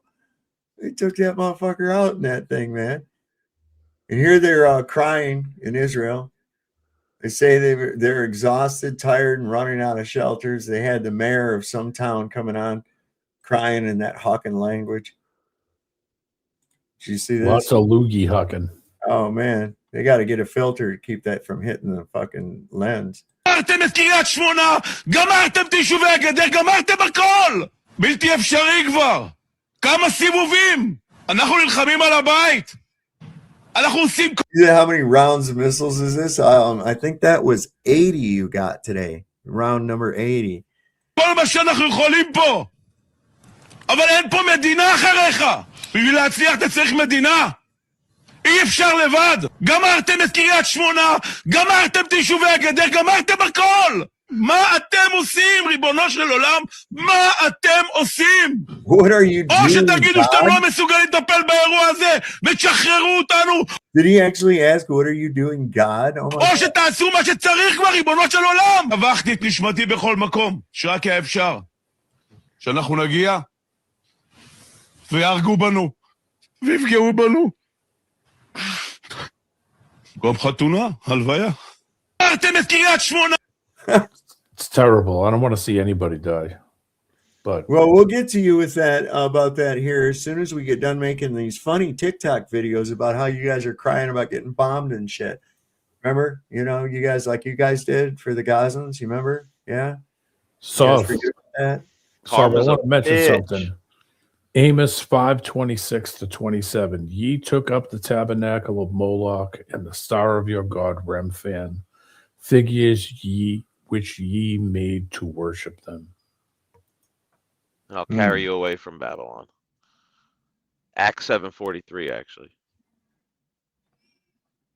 And it's completely clear. Oh, yeah. This is massive revelation. Al Jazeera confirms Iran is deploying a highly advanced, undisclosed air defense system that is successfully targeting American F-35s, F-15s, and F-18s. The narrative that Iran's skies are defenseless is completely collapsed. The U.S. is vulnerable. See, and this is he's just believing these fucking stories that he's getting from his briefings. They're just showing him some guerrilla movies. That cracks me up. I could see that. I've known people that are that dumb like that, you know, in a high position. This guy that ran the mortgage company, man, that guy was like that. He did not understand anything at all. You know, he thought it was amazing that, you know, some little chart that I make on the computer. He thought, oh, that's just fucking amazing. How did you do that? And I'm like, you can do that too. It's right there in the software that comes with the banking shit, man. Seems that they have something that they are using. And actually the IRGC announced that they are using a new system that was developed after the 12-day war. The 12-day was the one that took place last year in June 2025. So they said that after the 12-day war, they developed or acquired a system that is capable of hitting American planes.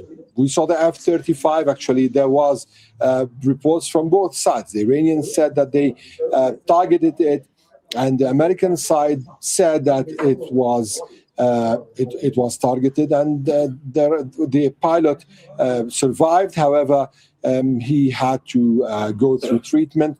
Then we saw the pictures coming today of the F-18 reports, as I said, of F-16 and F-15. So it seems that the Iranians are trying a new weapon. We don't know what's this weapon. We don't know what this system is. Is it a weapon or a system? It all depends on what they are using currently. But the fact here is that a narrative that was set over the past 3 weeks, that the skies of Iran are completely open, seems to be right now compromised, and that the Iranians are being capable, at least in some incidents or in some events, of targeting American or Israeli airplanes. What the fuck, man? Oh yeah, we've obliterated the skies over. What the fuck? We can just fly. However, you know, he was talking all that shit, and that seems to be a big lie.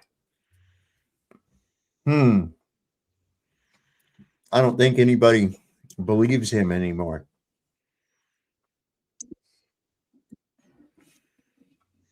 See, that was the guy that bitched and moaned. 10,000. Oh, yeah. Here we go. Since we know that our government controls our media, and we know that Fox News is captured by the military-industrial complex, and they're getting ready to literally send our sons and daughters off to die in a war and a suicide mission. When this is over and all of these troops come home in body bags and they get absolutely slaughtered and wiped off the map, which is what literally every single expert in the world is saying, but Fox News won't bring any of those experts on. They only bring the experts on that try to convince you that it's a good idea and that it's going to be magical. It's going to be easy. We're just going to go in. We're going to take out their troops. Trump's already dropped a few bombs. We're going to go in there, secure the island, fix up the runway real quick, fly in with a bunch of troops. We're just going to, it's going to be smooth sailing from there on. We're going to choke Iran out. We're going to control the straits. Like, so we're going to take their island, completely take it over, and they're not going to bomb it, right? Because they blew up every military base in the Middle East, but for some reason, once we take that island, they're not going to be able to bomb us anymore. That's what Jesse Waters is just saying here. I'm not making it up. Listen to him. Fox News alert: the commander of the 82nd Airborne Division has just been ordered to report to the Middle East. The president's aiming to secure the strait and maybe take Karg Island, Iran's crown jewel. The 82nd is a light infantry parachute assault unit, usually the tip of the spear, and can deploy anywhere in the world in less than 18 hours. Central Command has already bombed a ton of targets on Karg Island. You'd expect the paratroopers to drop in at night, secure airfields, do a quick repair job on the strip, and pave the way for the Air Force and Marines to deliver more men, armor, and gear. It's risky, but once you control that island, you control Iran's economic lifeline. All this as more elements of U.S. Special Forces move into the Gulf. A recent surge in C-17 flights into the region indicate a light ground strike force could take action imminently. This wouldn't be a ground war. These units are designed for precision, speed, and impact. They bring together elite elements from the SEALs, Rangers, and Delta. Their job?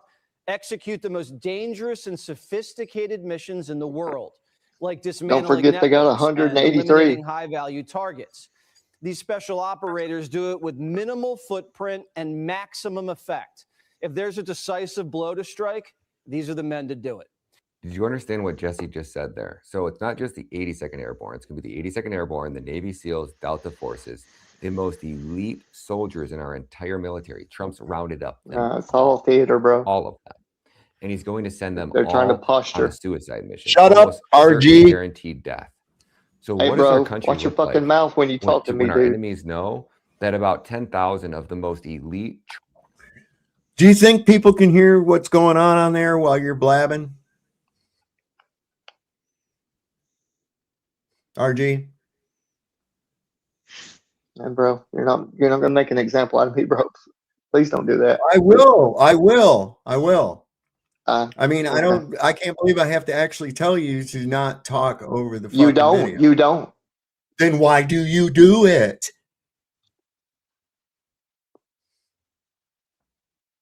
All right, man. Come on, man. Get back to the theater. Come on, man, please. Trained killers in the entire country have all been eliminated. This almost seems like it's so much like more like a blood sacrifice than this is about winning a war or taking territory.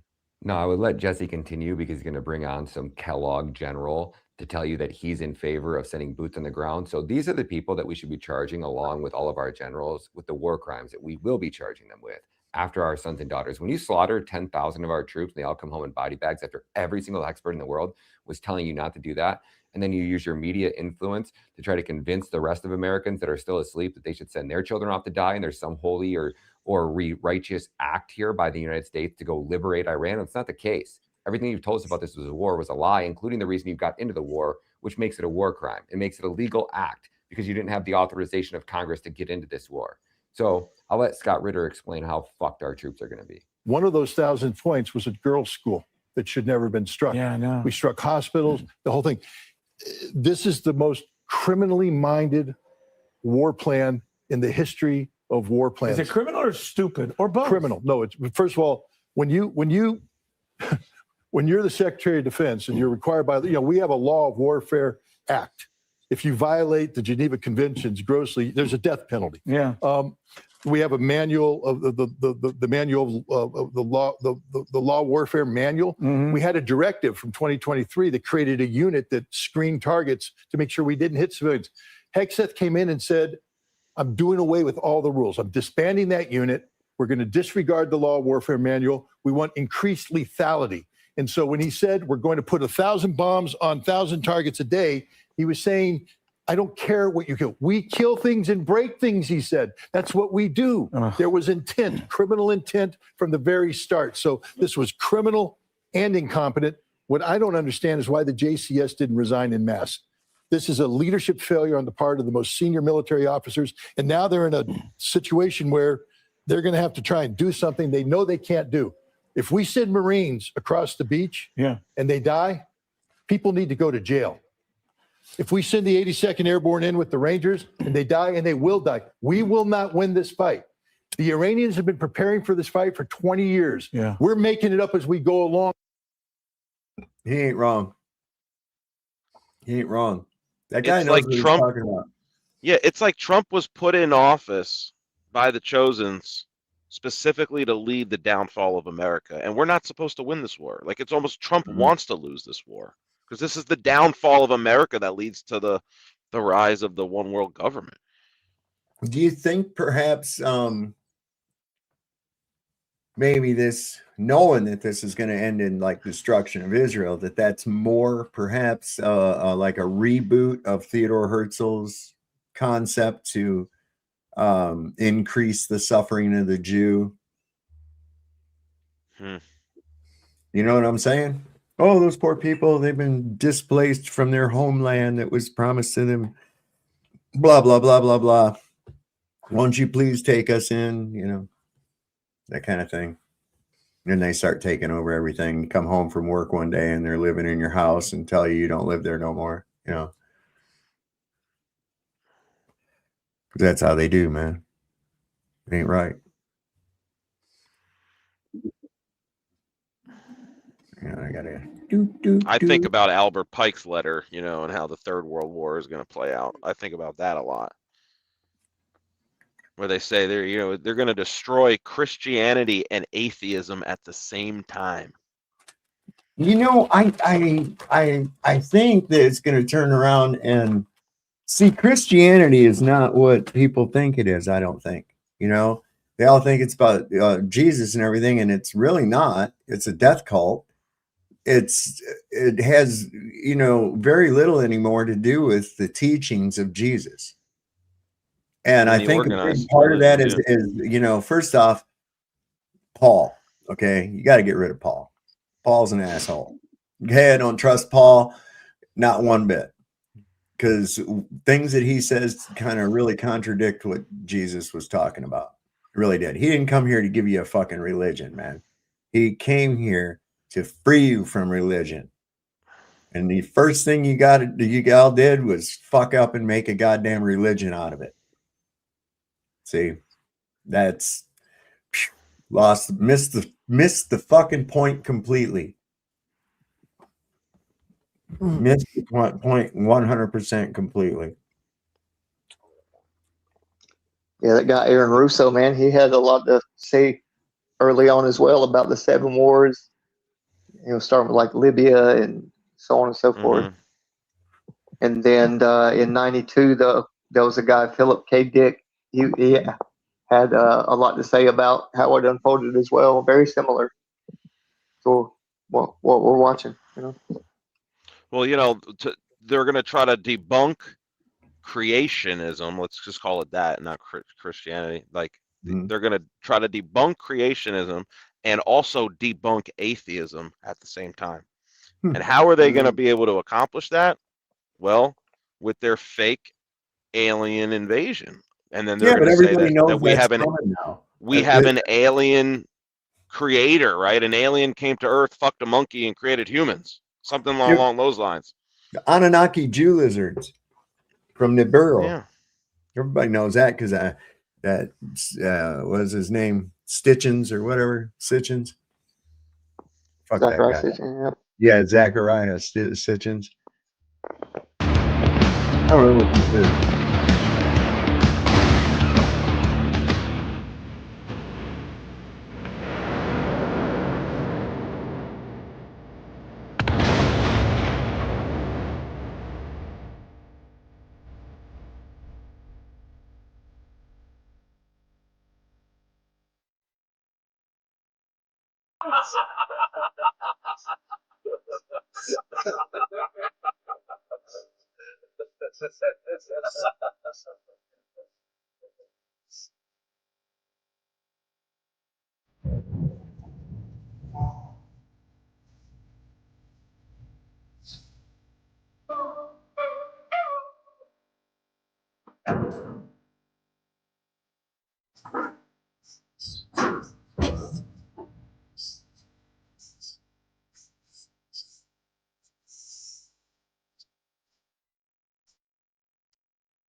Damn those video time limits on X, hey? That's a pretty good fucking jam. That's a good song, yeah. I don't know who that is. They didn't say no. I wish people would put like some credit to it or something like that on here. I used to know. I know that song. I've heard it before. I can't think of who actually sings it though. Oh yeah, and JD's. What's that? Go ahead. Oh, he locked up. Or did I lock up? No, he's not locked up. What'd you say, Jeff? No, I just said I've heard that song before. I just can't remember who it's performed by. I'm sure Spotify or what's that thing? Well, if you have an iPhone, there's like a button on the new iPhone. You just hold the top. Well, if you just hold this one button on the iPhone, it's got that feature where it'll listen to the song and identify it. Fancy high-tech, highfalutin shit. I know. Come on, an iPhone. I'm actually gonna check out right here. I gotta open up my dash camera and get that green sky that I just saw. So I'm gonna check out for the night. But All it right, was nice brother. talking to Have you a guys. good night, bro. You too. All right, I can't wait to see it. That'd be Take it something easy, cool. bro. Later. There's God bless, Pete. bro. There's Pete Kegsbreath in his natural environment. What do you think about that? So we got two breaking stories here. We're going to talk about Pete Hegseth and how I think he's going to be the next to be removed from the Trump administration, how this whole war is going to get blamed on Pete. And then we also got JD Vance's odds of becoming the next president on Polymarket just dropped to an 18%. That's the lowest in all of recorded history. So I want to talk about this poll over here because Pete Hegseth right now over on Polymarket only has a 32% chance. Like, people aren't even talking about how Pete might be the next person to be removed from the Trump administration. I mean, he's up there, but there's a lot. Now, David Sachs has like a 58%. So this opportunity down here at a 32%, when if you guys think this war is going as bad as I do, I think somebody's got to be to blame. You know what I'm saying? So Polymarket is a predictive market site where you can wager place wagers on real world outcomes. So this is where people actually think the results are going to be, especially like of the 2028 election. JD Vance ain't the favorite anymore. That's crazy to think about. Now I want to talk about why Trump is going to blame this war on Pete. And it's going to shock you. Check this clip out. His days may be numbered. You know why? Watch this. This is President Trump, who desperately wants to get out of this colossal mistake with Iran, saying here that it was Hegseth who told him to attack Iran. And then, unfortunately, I called Pete, I called General Kane, I called a lot of our great people. We have great people. And I said, let's talk. We got a problem in the Middle East. We have a country known as Iran that for 47 years has been just a purveyor of terror. And they're very close to having a nuclear weapon. We can keep going and get that 50,000 up to 55 and 60 is no end. Or we can take a stop and make a little journey into the Middle East and eliminate a big problem. And Pete, I think you were the first one to speak up, and you said, let's do it. Yeah, it was Pete. Pete was the one he was the first one to speak up. You catch that? Yeah, and by the way, Pete's doing a great job. I love this guy. Doing a great job, Pete. But again, watch what he says at the very end about Pete. And Pete, I think you were the first one to speak up, and you said, let's do it. Yeah, Pete said, let's do it. He told me, let's do it. He just blamed him for starting the war, essentially, and literally put that right on the record there for historians to know in the future that when we went to war with Iran, it was Pete Hegseth, a former weekend anchor at Fox News, who suddenly becomes the defense secretary of the United States. Now let's take a listen and hear what Pete Hegseth's cousin had to say about old Pete. That cousin who always reminded everybody about how tough he was. Like one year we wanted to go to the Christmas tree lot after Thanksgiving dinner. He said there's no need to do that. And since he had so much liquid courage, he proceeded to try and tackle evergreen tree 16 times. So we had to spend the rest of the night in the hospital.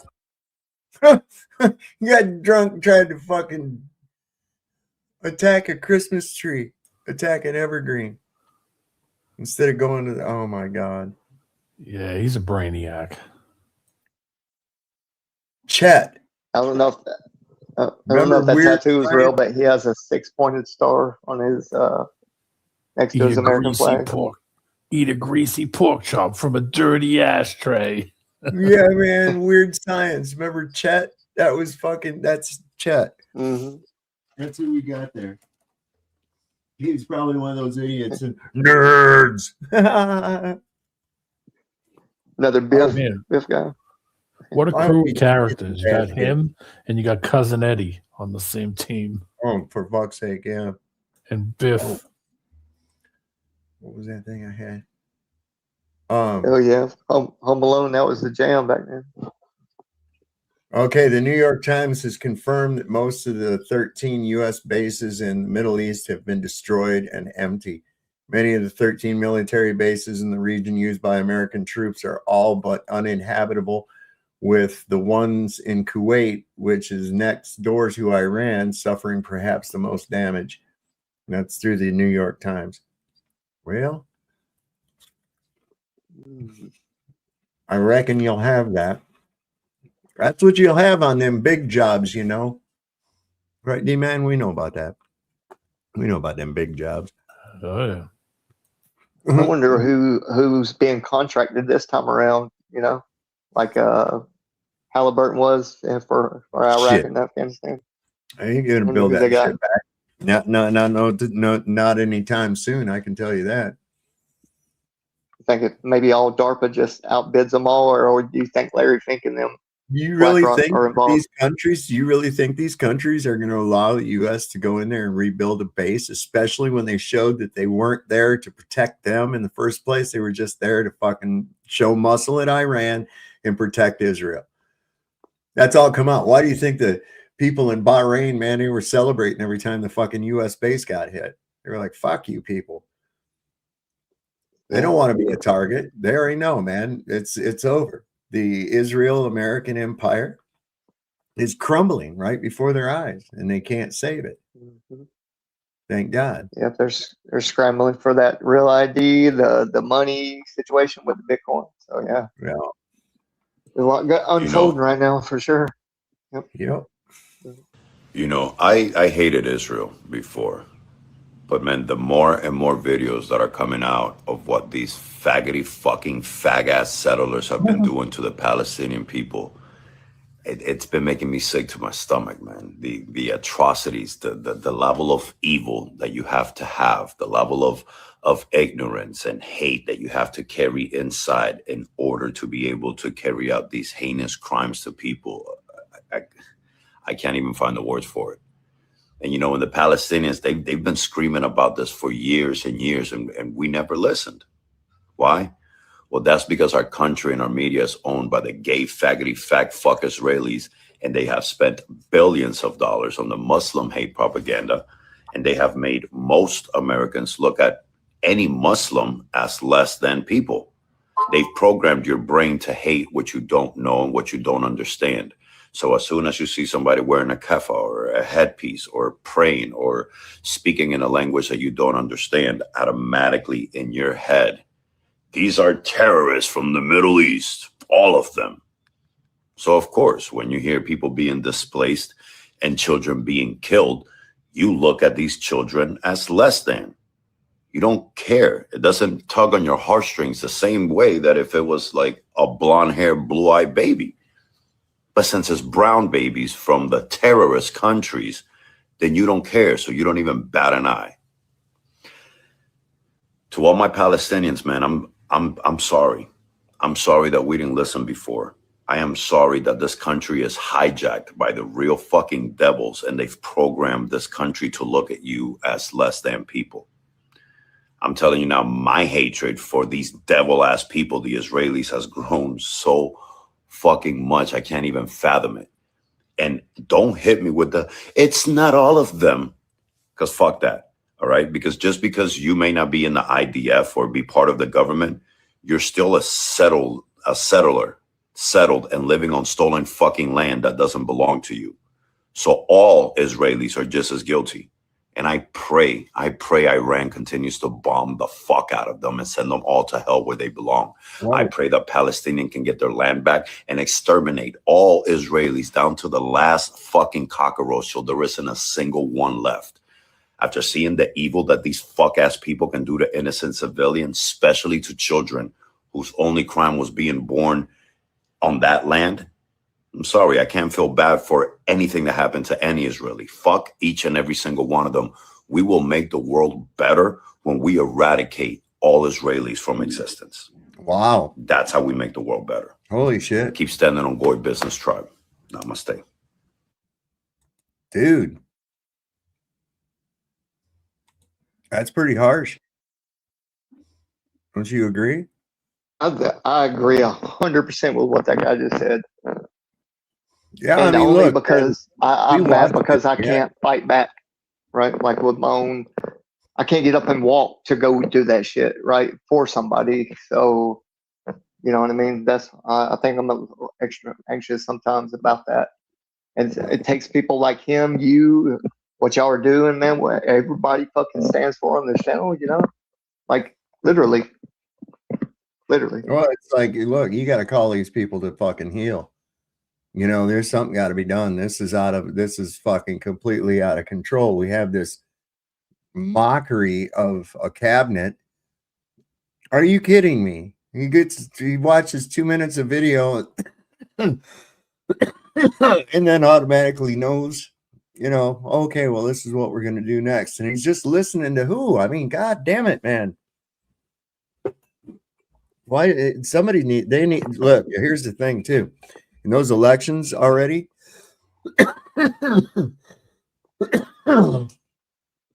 Republicans have lost a shitload of seats. They have lost a bunch of seats. You're going to see some other shit come down because somebody's going to have to take Grandpa Sundown off of this case, man, for real. I mean, just from the embarrassment aspect of it. Just from the, I mean, if you're going to posture as a sovereign country and all that fucking shit, dude, at least put your front man out there that can do it. This guy, he talked a good game. His interview went well, but as far as job performance, dude, you are seriously lacking. You've been measured and weighed and found lacking. That's the whole case of it. Donald, question over here. Go ahead. When are you going to end the war with Iran? Well, I think we're going to end it.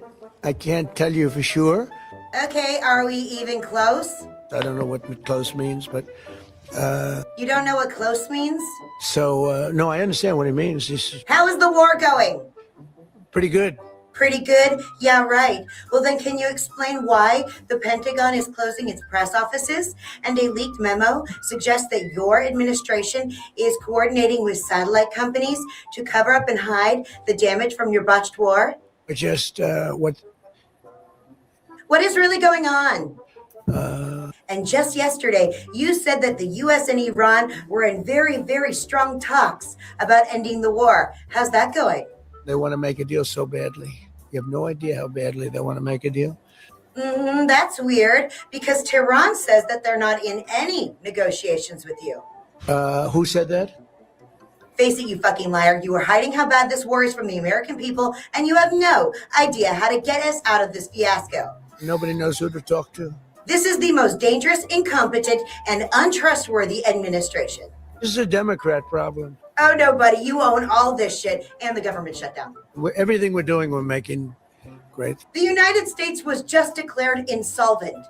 Successful like nobody's ever seen before. That means broke, you moron.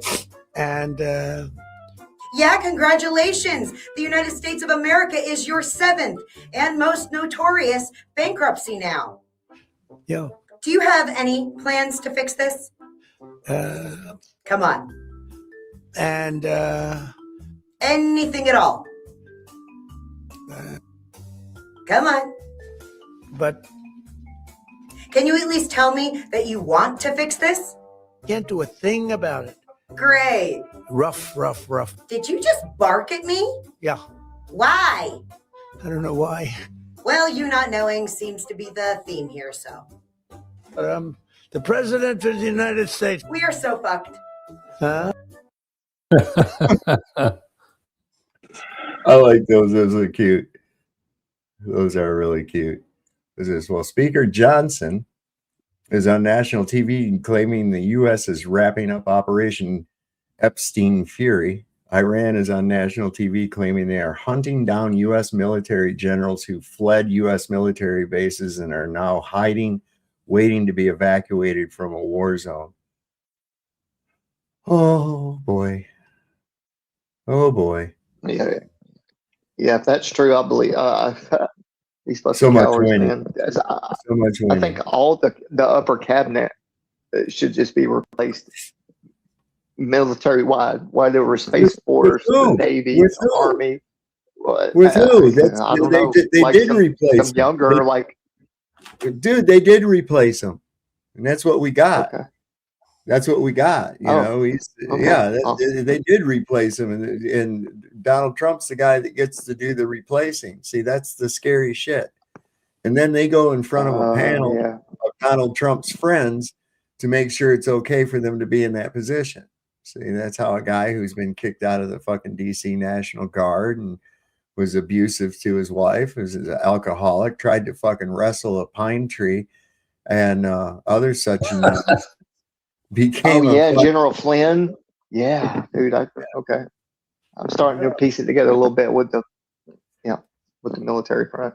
Guys, I gotta run. I forget I gotta every. work. Yeah. I gotta run. I Hey, gotta man, work good to see you, tomorrow, brother. so I'm gonna be listening. All right, brother. Thanks for coming up, man. Good to see you, man. Good to see everybody in chat. Good night. Good night, Z man. Yeah. So here's I this thing. got you. Here's, Go ahead. the official White House account has now deleted its initial video, which teased launching soon and included a sound on caption showing a downward view of a woman's shoe, leaving many people confused. I don't know. This just happened. It's launching soon, right? It's launching soon, right? So what could that be? Launching soon. A new sitcom, perhaps? Who knows? Your guess is as good as mine. I wonder how far this damn administration is gonna take it before, you know, like all the way. Or it's too late and somebody launches like a shitload of missiles all at once or something, like just break the Geneva Code totally, and just fuck, man. Yeah, dude. Well, I don't know, man. It's already past that point. The only people that's going to dictate that's got all the cards is, of course, Iran. Okay, that's the reality of it all. The United States is not this big mighty fucking bully that can go in and dick with anybody they want to, and they're finding that out, like right here. What's left is, I believe, a political solution. I mean, they've got to come up with something, because obviously, I mean, there was never a doubt, Phil, that we were going to be able to dominate them militarily. That was never a doubt. But that's tactics. I'm talking strategy, and we don't really have an effective strategy, and we haven't really brought about an end of the war, or even set the conditions, I think, to bring about an end of the war. Phil, you remember about a year and a half ago, maybe a year and a month ago, when President Trump was sitting in the Oval Office with Zelensky, and Trump kept yelling, "You don't have the cards, you don't have the cards." Zelensky had the cards. Trump just couldn't see them. The Iranians have the same cards. They have the will to fight. That's card number one. I mean, these are a committed, like I said, fanatical enemy.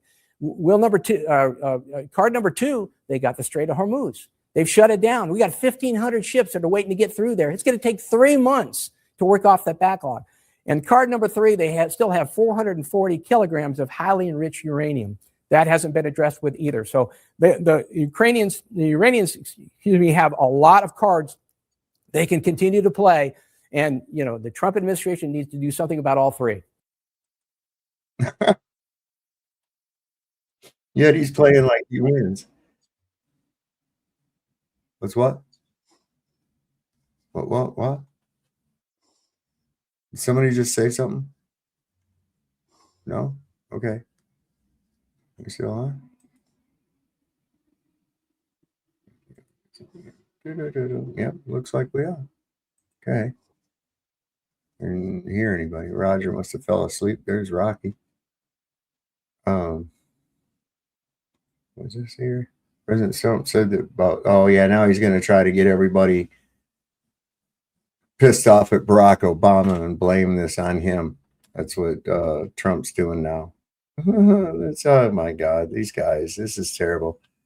So the new ICE camps have incinerators. Did you guys know about that? Hang on. Let me bring this up for you. Is that for bodies? They don't appear to be for bodies, unless they were in chunks, but I don't know. ICE is buying incinerators, and now we have proof. A Navy contract was just released showing the Navy is managing the construction of a massive network of immigration detention centers across the nation. And what's included in the contract is extremely disturbing. It describes tent cities that can hold 10,000 people each, with a specific provision for biohazard incinerators under the medical and death section. That means they are specifically planning for death and choosing to burn the evidence right there on site. The reason DHS is paying the Navy $55 billion for this is so they can get this nationwide network of giant detention centers with infrastructure for handling death built as quickly as possible. And they tried to do it quietly by updating the Navy's existing contract to make this deal instead of creating a new contract specifically for this. Here are my sources if you want more information. She didn't give them to us, bitch. Jesus. Jeez. Come on, y'all. Oh my God. We lost everybody here tonight. Getting ready to get off here anyways, man. I'm coming up on 3 hours. I got to work tomorrow. Yeah, he says he calls it a military operation. You're not supposed to call it a war. Well, what the fuck else is it? Really? You know, if it's not a war, what is it?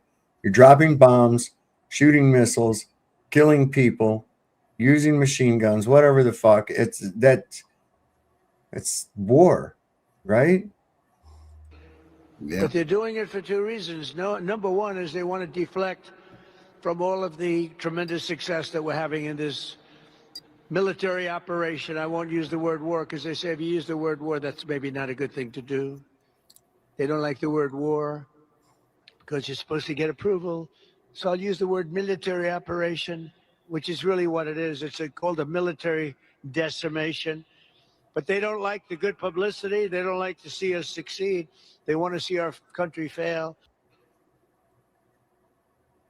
They want to see our country fail. No, they're trying to prevent it from failing by pointing out the obvious fact that this is the biggest clusterfuck mission, whatever the hell Pete Hegseth and your son-in-law told you. You need to get a grip. And you know what? I wonder if maybe they're playing him like he thinks he's talking with people in Iran, and it's really like Jared Kushner and Lindsey Graham pretending to be, you know, Iran. And in reality, Iran's going, what the fuck? He's not been talking to us, just to manipulate him into making, you know, stupid fucking decisions. That might be, man.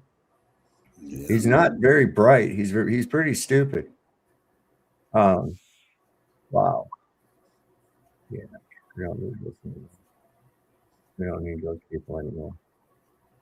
I think we should say that we're done with those people. 100%.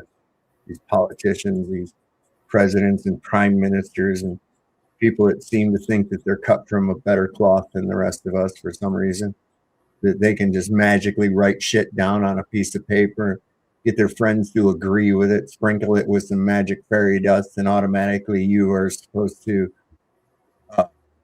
participate in that contract. No, man. The shit you write down is only fucking valid if I consent to it. I don't consent to it. I don't have to. Contracts are voluntary, baby. Oh my.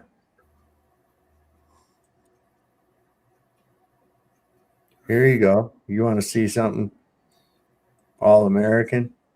Look at this shit right here. Yeah. So seductive. I take you to the candy shop. I let you lick the lollipop. Go ahead, girl, don't you?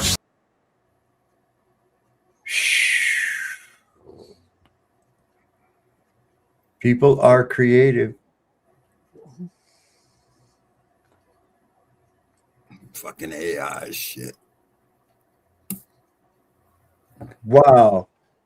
So Trump says, I prevented Iran from nuking us by ripping up the agreement that prevented nukes and allowed us to inspect nukes. You really have to be 40 IQ to believe anything this fucking moron says. Yeah, I would have to say. Oh, here you go. Here you go. Who's down for this? Me. You guys ready? Who's down for this? I'm ready. Go, bad This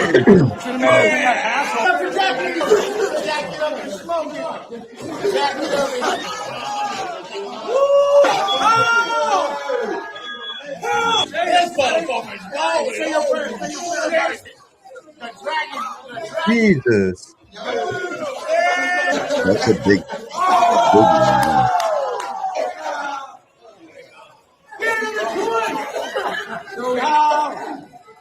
That's like a.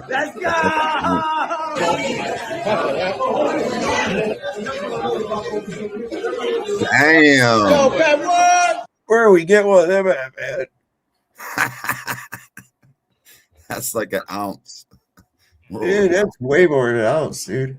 Yeah, like 2 or 3 ounces. Wow. I'm just kind of going over, seeing if there's anything last minute to show everybody. Oh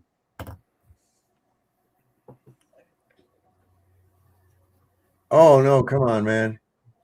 I don't want to see that. What do you think about JF? What's his name? JFK? No, Robert's brother. Yeah. What is he? Is he coming out exposing some shit, or is he just playing some kind of game? He's playing a game. He's a son of a psychopathic fucking politician, which would make him a psychopathic politician as well. Ain't none of them fucking people for real. They're none of them going to do anything on your behalf at all to benefit you. They're only going to benefit themselves and the agenda that's placed in front of them, man. That's all. He said that the jabs were he exposed them, but it was kind of late. But he wasn't in the audience back when, I don't think. But now that he has an audience, he said Fauci is some kind of lizard or something. He called Fauci a lizard. He also said he snorted cocaine off of toilet seats and shit too. Yeah. I mean, come on, man. That guy's kind of fucking out there. He really is. I just snorted cocaine off the toilet seat. I got a pubic hair caught in my throat. That's a good impression. I was over at you know Jake the Awake. Who? He does Jake. It used to be called Jake the Asshole. Now he's Jake the Awake. Oh no, I wouldn't. I don't think I would watch him anyways because he's kind of a dick. Yeah, Jake the Asshole. He truly lives up to his name. He's a cockbag. Yeah. He does some pretty good impressions though. Yeah, so doesn't make him any less of a cockbag. He's a comedian. Not really. He's not really that good. He should probably. I would not, have that be his day job. Just saying. Oh, is this another Lego? Is this another Lego movie from the fucking? Well, he was on a little while ago. Had 500 subscribers and 500 in chat, and he made probably I don't know, a couple $100. Awesome. There's a Detroit woman.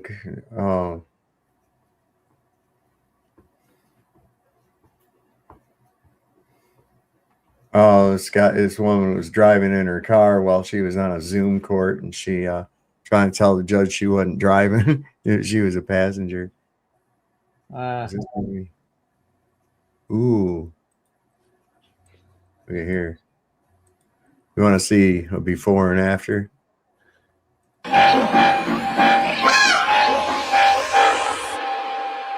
¿Dónde salvaje?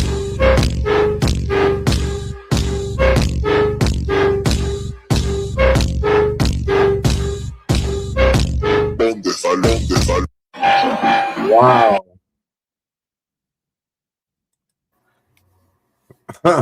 Damn. Well, you fuck around and find out. Isn't that what we always say? FAFO, right? In the house, neither. Yeah. Come on. This is what's going on. I wouldn't recognize Tel Aviv if you showed it to me, but you just saw it. Kind of looks like Gaza. It's next door. Yeah. It's got something. What was this? Tel Aviv. Residents of Spain's Barcelona are attacking companies and shops with Israel signs demanding the expulsion of Jews from the city and a ban on engaging in trade Oh, that's crazy. Oh yeah, some of the Netherlands.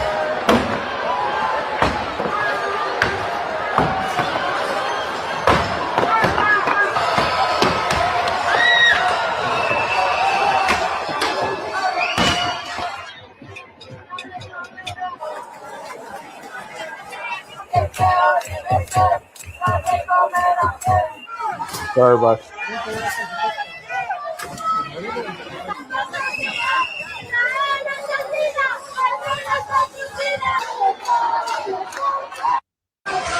Wow. I made a mess of Starbucks. Yeah. I had no idea that shit was going on in Spain, man. Shit, that's Santero. He's over there, ain't Yeah, didn't someone banned like a trade with like Norway or something? They did something. Oh, they said if Netanyahu or Bibi ever came to Norway, they'd arrest him. Is Yeah, he there's a alive, lot you of think? places. Yeah. There's a lot of places that's got warrants out for him. A lot He's of a war places criminal, just right? to travel in, well, when he was alive, anyways, he had to travel indiscreetly, I mean, under the radar, because there's Yeah, people private gunning jets. for him. Yeah. What in the fucking hell? Don't do that. There's to state yourself. jets they fly them around in. Here's what people don't understand about the Strait of Hormuz, and Iran put it pretty damn good. Look here. We are closed. Go away.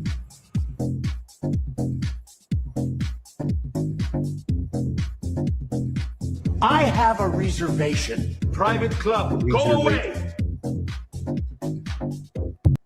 Is that a reservation? It's like, look, man, we're letting these other fuckers in here. You're not allowed. You got to go away. Well, they're paying the Chinese, right? Is it international waters or is it? No, it's not. It's used for international trade, but Why do they call it the Strait of Hormuz? It's not very straight. No, it's not very straight at all. No. It's No. flat though, Yeah. Yeah, they're just they control that, man. And that's just all there is to it. Well, who's on the other side of the strait? Saudi Arabia. Saudi Arabia. The other big dog in the bunch. And Saudi Arabia is neutral, being bombed because they kind of supported America. No, Saudi Arabia is not really being bombed. United States interests and bases are being bombed. Okay. And their interests. Look, if you're an American fucking thing over there, you're a target. He said, pull out of all your shit out of the Middle East. That's what they said. They said they was going to hit every one of the fucking bases out there. So I don't know what they was thinking. Well, I do. Hey, they're not talking about me being a fucking kitty diddler and all that shit. Yeah, we are. We're still talking about that. We know why you did this. And it's going to be even worse for you when people find out that you knowingly sent those many boys into that meat grinder just to cover up for you shit that you can't control yourself. That you're a fucking sicko. See?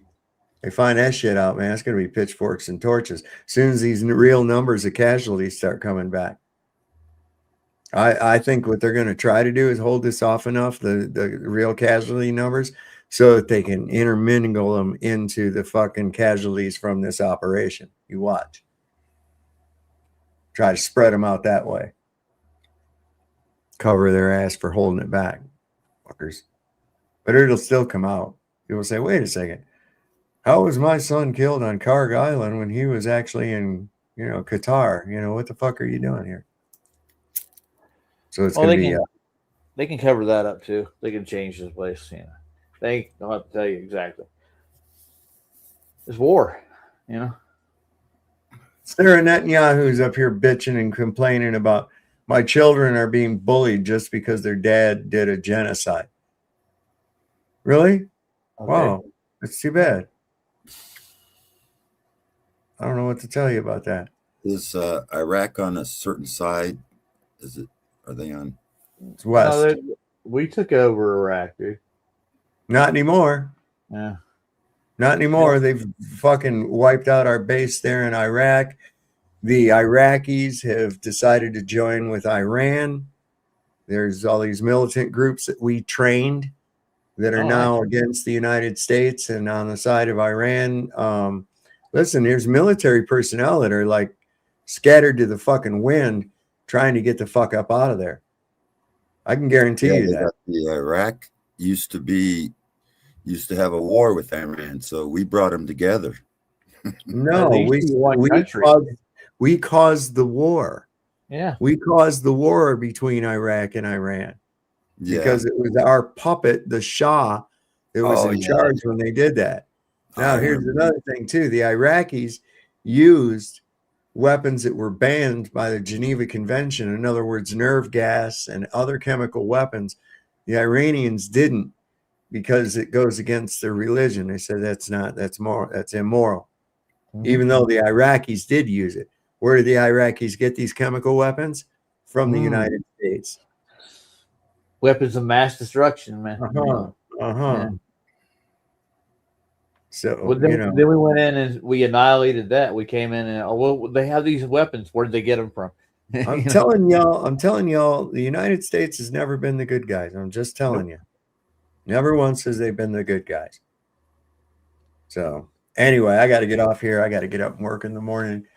I think we're going to be working on that access hole. And I think then we'll be done with that. Yeah. Well, if you hear a Scud missile coming in, duck. I ain't worried about no Scud missiles. I'll mean mug that fucker. It'll blow up in the air. Nobody. Guys, I'm going to get off here. Thank y'all for coming on up. Everybody that came up in the chat. We're also, make sure you like, share, subscribe to the channel, hit that like button. And we're also over on Rumble, so check that out. Be sure you're subscribed to my backup channel too, in case anything happens on here. And if you like the show, you want to help support the show, you can hit the QR code up in the corner, or the links are in the description of the video. Also, Tamara of Cheville's books, Nukes Are a Hoax. She's got the books on flat earth, some of which that contain sophisms from yours truly, that are pretty good. They're great to have around on the coffee table. And the Amazon link, you can go over there and just kind of peruse. If it's your cup of tea, hell yeah, get one. And like we always like to say, don't forget, the Lord loves a working man. Don't ever, ever, ever trust Whitey. See your doctor and get rid of him, because you know he'll probably kill you. And it's better to shit in the sink than it is to sink in the shit. We'll see you next time on Sovereign Soul Unchained Mind. Good night, everybody.